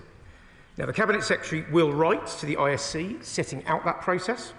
He will meet with them regularly to ensure they are content with it, and in line with the manuscript amendment, papers determined to be prejudicial to national security or international relations will be referred, let me finish please, will be referred to the ISC. The ISC are independent, they are rigorous, they are highly respected. They will then decide what to do with the material that is sent to them. I will give way. I'm going to give way to the honourable lady. Thank you, Mr. Speaker, and I thank my honourable friend for giving way. Just for further clarity, the concern I think people have is that there will be a decision made by the government in the form of the Cabinet Secretary about what is referred to the ISC. What we are keen to know is that the bulk of the documents will be in the hands of the ISC, and they can make the decision about what needs to be kept private and what should be made public. Can the Minister clarify that the ISC will have control over what needs to be kept private and what can be made public? The release of information will be done in the way I just set out, either through the Cabinet Secretary working with independent lawyers about what work, or if material is deemed to be potentially conflicted with national security or foreign relations, it will be handed to the ISC, who are independent and can make decisions. And to the point the honourable member made earlier, this is the really crucial point I want to make. There will not be political involvement from ministers. There will not be political involvement from number 10 in this process. This is the Cabinet Secretary and the ISC working with lawyers on it. I will give way one more time, and then the gentleman behind. I thank the Minister for giving way, but I really must push him because he is giving conflicting messages here. At one stage, he said that the direct contract award would be in scope of the committee. He has now said, without committing any timescales, he has now said that the scope of of the releasing of documents is now a matter for the Cabinet Secretary with no political involvement. He has stood at this dispatch box as the political minister to say that that direct contract award would be in scope. Will it be or not? Any correspondence involving Peter Mandelson in this is within scope. That will be looked at, as I say, by the Cabinet Secretary, who will make decisions based on with independent lawyers and working with the ISC on it. I'm going to give way one more time to the honourable gentleman. Yeah, can I thank the honourable gentleman, my honourable friend. Can I give assurance that we're very confident in the ISC that we can do an effective job on this? And I think it's worth pointing out, we cannot be told what we cannot publish. That will be a matter and decision for us to do so.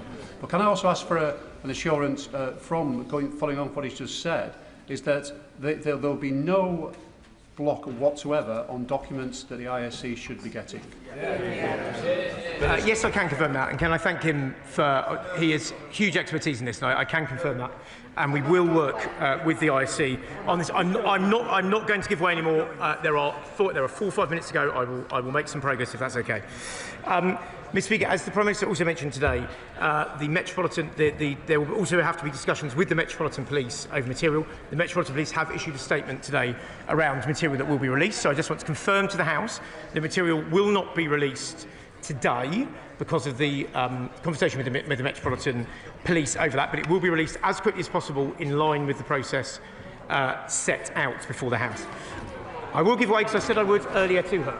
I thank the Minister. He has set out the difference between national security matters and issues which may be embarrassing to the government, because let's face it, practically anything could damage international relations with Donald Trump. Who knows what he's going to take offence at. But the process he has just outlined implies that the Cabinet Secretary has to scrutinise every bit of information before deciding whether it gets released or whether it gets to the ISC. How long is that going to take? Will he give us assurance of the volume of material he anticipates sending to the ISC and the timetable? What will be the deadline for releasing that material, either into the public domain or to the ISC? As I say, the timeline will be as soon as possible. We want to get on with this. There is a lot of material here to go through. We will get through this as quickly as possible. Other humble addresses have taken a number of weeks or months. We will want to be as quick as possible, and we will work with the ISC as soon as we can on this to get it progressing. And I hope she welcomes the spirit we take on. I just want to deal with two more points. As I said, no more. I'm afraid. I'm so sorry. I need to see two more points on a public inquiry, which a number of members mentioned. As I say, there is an ongoing police inquiry that has the freedom to go where it wants, and the cooperation of everyone in government. We believe that, along with the process we have set out, is the right way to, because I will not give way anymore. I will not give way anymore. Actually, I'll give way once. Go on. Annalise Midgley. Thank you, Mr. Speaker. Can the Minister just clarify clearly that the documentation will go to the ISC and they will be the decision makers in terms of what is a risk to national security and international relations and should be in the public domain and not the Cabinet Secretary? Let me try one more time.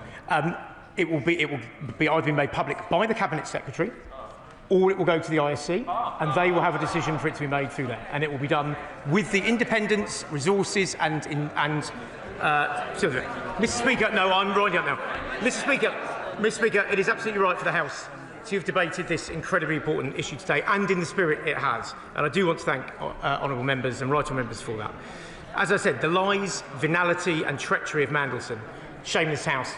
And I and the Prime Minister, and I know honourable members all around me, have nothing but contempt for the way he acted and lied to the British people. I'm glad this will now be shown to the British people. I share the anger, the disgust of so many other members of this House. And, Mr. Speaker, we will comply with this motion, the amended motion. We will update the House on progress with that. And with that in mind, Mr. Speaker, I beg to move the manuscript amendment in the name of the Prime Minister. The question is that Amendment A be made, since when an amendment to the amendment has been proposed as follows: that amendment at the end of the Amendment A, and which shall instead be referred to the Intelligence and Security Committee of Parliament, the question is the amendment be made and proposed amendment be made. As many of that opinion, say aye. Aye! Of the contrary, no. I think the ayes have it. The ayes have it. Right. The question is that Amendment A, as amended, be made. As many of that opinion, say aye. Aye! Of the contrary, no. I think the ayes have it. The ayes have it. The question is that the motion, as amended, to be agreed to, as many of that opinion say aye. Aye! Of the contrary, no. I think the ayes have it. The ayes have it. Right. That completes. Are you ready, Caroline? Yes. Right. Sorry, a point of order, Simon Horn. Speaker, it's in relation to the point that the Minister made with regards to the Metropolitan Police, asking that certain documents are not released in case they prejudiced a trial or an investigation. You know as well as I do, sir, the importance of privilege to this place. Will your office and council be working with the Cabinet Office to ensure that the rights and privileges of members of this House are protected? Can I just say, we're not going to continue the debate, but just to sum up. The question with the Metropolitan Police have no jurisdiction on what this House may wish to do. It will be whether the government provides or not. But just to let you know, they cannot dictate to this House. I'm going to leave it at that. I'm not going to continue the debate. It's been a long debate, an important debate. Let us move on.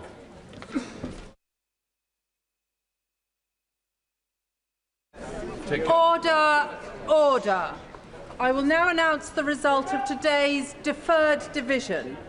Draft Greenhouse Gas Emissions Trading Scheme Amendment Order 2026. The ayes were 392, the noes were 116, so the ayes have it. The ayes have it. Motion number 3 on climate change. Minister to move. I beg to move. The question is, as on the order paper, as many as are of that opinion say aye. Aye. Of the contrary, no. No. The division is deferred until Wednesday next. Petition. Ian Room. Thank you, Madam Deputy Speaker. Further to our online petition signed by over 3,000 people calling for the Tarka rail line to be future-proofed, I present this petition on behalf of rail passengers in northern Devon who have suffered overcrowding and repeated service disruption due to flooding this winter, despite a record-breaking 1 million rail journeys per year between Barnstaple and Exeter. Following Storm Chandra, all trains have been cancelled. North Devon's rail link has been shut for over a week and will not resume for several more days. The petitioners therefore request that the House of Commons urge the Government to ask Network Rail and Great Western Rail to prioritise the Tarka line for improvements and to work together to make rail travel in North Devon more resilient. And the petitioners remain, etc. Hear, hear.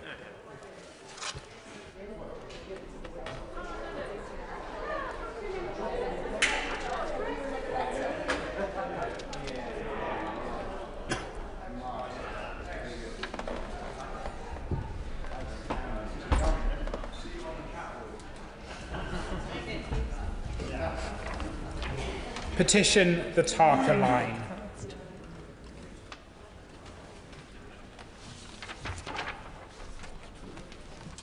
I beg to move that this House do now adjourn. The question is that this House do now adjourn. Steve Race. Thank you, Madam Deputy Speaker. Since its establishment in 1964, the CITB has been the industry-led and funded training board for the UK construction industry, and at present is an arm's-length body of the Department for Work and Pensions, and so I thank the Minister for being here to respond. The CITB are tasked, in their words, with ensuring a safe, professional and fully qualified construction industry and to address critical skills shortages. As members will no doubt agree, some things do not change, and indeed we are grappling today with those very same challenges as we commit to delivering new infrastructure, a regeneration of our public realm, and of course the need to build much-needed new homes right across the country. The CITB has always been self-funded by the sector, with powers granted under the legislation to collect a levy from private construction firms. In return for this levy, the CITB's role is to redistribute to sector firms the grants, funds and subsidies for training. This sector-wide approach has meant that skills are transferable and the cost of training is equitably shared between smaller and larger construction firms. And Madam Speaker, this is one of the ways in which the whole sector benefits. As any of us here knows, when we don our hard hats and visit construction sites, every project involves a huge range of large and small firms in bricklaying, carpentry, electricians, plumbers and so on. It is rare, if ever, that any project could be completed solely with one large firm. Indeed, just last Friday, I visited the St Michael's Meadow housing development in my Exeter constituency to congratulate the site manager Roy and his trainee site manager Sam, who have been awarded the Seal of Excellence Award and the NHBC Pride in the Job Awards.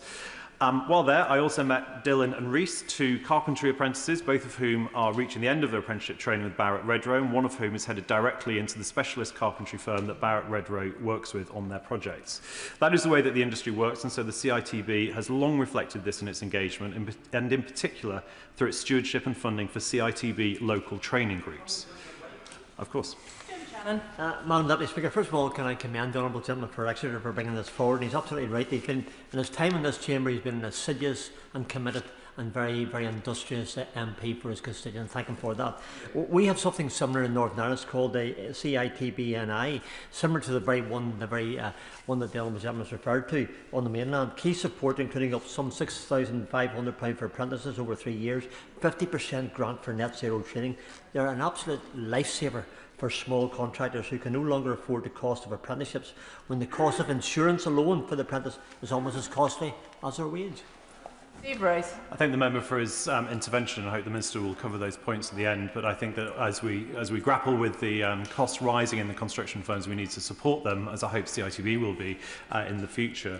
So this is the way that the industry works, and so the CITB has long reflected that its engagement. The local training groups have been vital in supporting micro and small employers to form local networks, of course. The Honourable Member for Exeter for giving way, and I wonder if the Honourable Member will agree with me that losing the skills and expertise of those local training groups, like the Plymouth Construction Training Group, which was formed in 1977 and has been funded by the CITB, as he's alluded to, in exchange for the proposed centralised delivery from CITB in London, is actually a retrograde step and therefore risks losing those local construction skills. I thank the member for her intervention, and I fear that she might be right, and I'll be going on some of those issues and some of the feedback that I've had from local training groups across the country and from small firms as well. The groups have been vital in supporting small employers to form local networks, helping them to forge closer ties, providing these businesses with local and low-cost training options, and with a paid officer who holds a wealth of local knowledge and experience. However, Madam Deputy Speaker, the National CITB has chosen to defund all 55 training groups across the country, choosing to close the network down and reallocate the funding elsewhere. This was brought to my attention by Mr. Peter Lucas, a constituent of mine who runs a carpentry business and who has been the chair of the National Training Group Chairs Committee. He impressed upon me the good localised work that training boards have been doing. He told me that training groups connect employers with training in everything from how to use a dust mask properly to master's degrees, a really broad spectrum of training for the sector. Training groups work with schools and colleges to promote construction with talks and information about the sector, and they signpost people into the appropriate apprenticeships programmes. They also save the CITB vast amounts of money on training courses, as training groups source them cheaper than at a national level. They meet up and exchange ideas and best practice from across the whole of Great Britain, with everyone gaining more knowledge. Each training group has until this year been given £35,000 from CITB to fund their group training officer, money that does come from the levy that members of the training groups have paid to the CITB. Without the grant, the training groups will likely close, and with the loss of the groups, vital local networks and local knowledge will be lost. Certainly, the local training group for Devon has been a success and is well liked. Indeed, one of the reasons I applied for this debate was not just because of the compelling case put to me by Mr. Lucas, but also because of the outcry from local firms when I posted about my meeting. Matthew Cousins, who runs Apex Scaffolding in my constituency, told me that as an active members of the local Southwest CITB steering group, they are facing ongoing challenges in recruiting and retaining scaffolders. With an ageing workforce and the increasing difficulty of attracting young people into this profession, they were very surprised that CITB has chosen to cease funding the training groups, and especially considering the levy costs that employers are required to pay. Of course. I thank him for giving way and congratulate him on securing this important debate, and I'd like to draw the House's attention to my chairship of the GMB parliamentary group and my membership of the Unite trade union, both of which organise workers in the construction sector. That quality of employment is extremely important. Historically, the two construction engineering construction training boards had union representation on their boards. Over the years, that representation has been squeezed away. Does he agree with me that employee as well as employer representation is very important on these boards? Thank you very much for the intervention, and I absolutely do agree that it's only with trade unions, employers and workers working closely together that we can sort of meet many of the challenges across the country. And as he's just reminded me, I should also declare my interest as a member of the GMB trade union too. Mr. Cousins told me that they have also consistently relied on the training grant, which has historically been paid up front. With the new changes, the prepayment has been withdrawn, and construction industry scaffolders' record scheme courses can no longer be booked through the new employers' networks.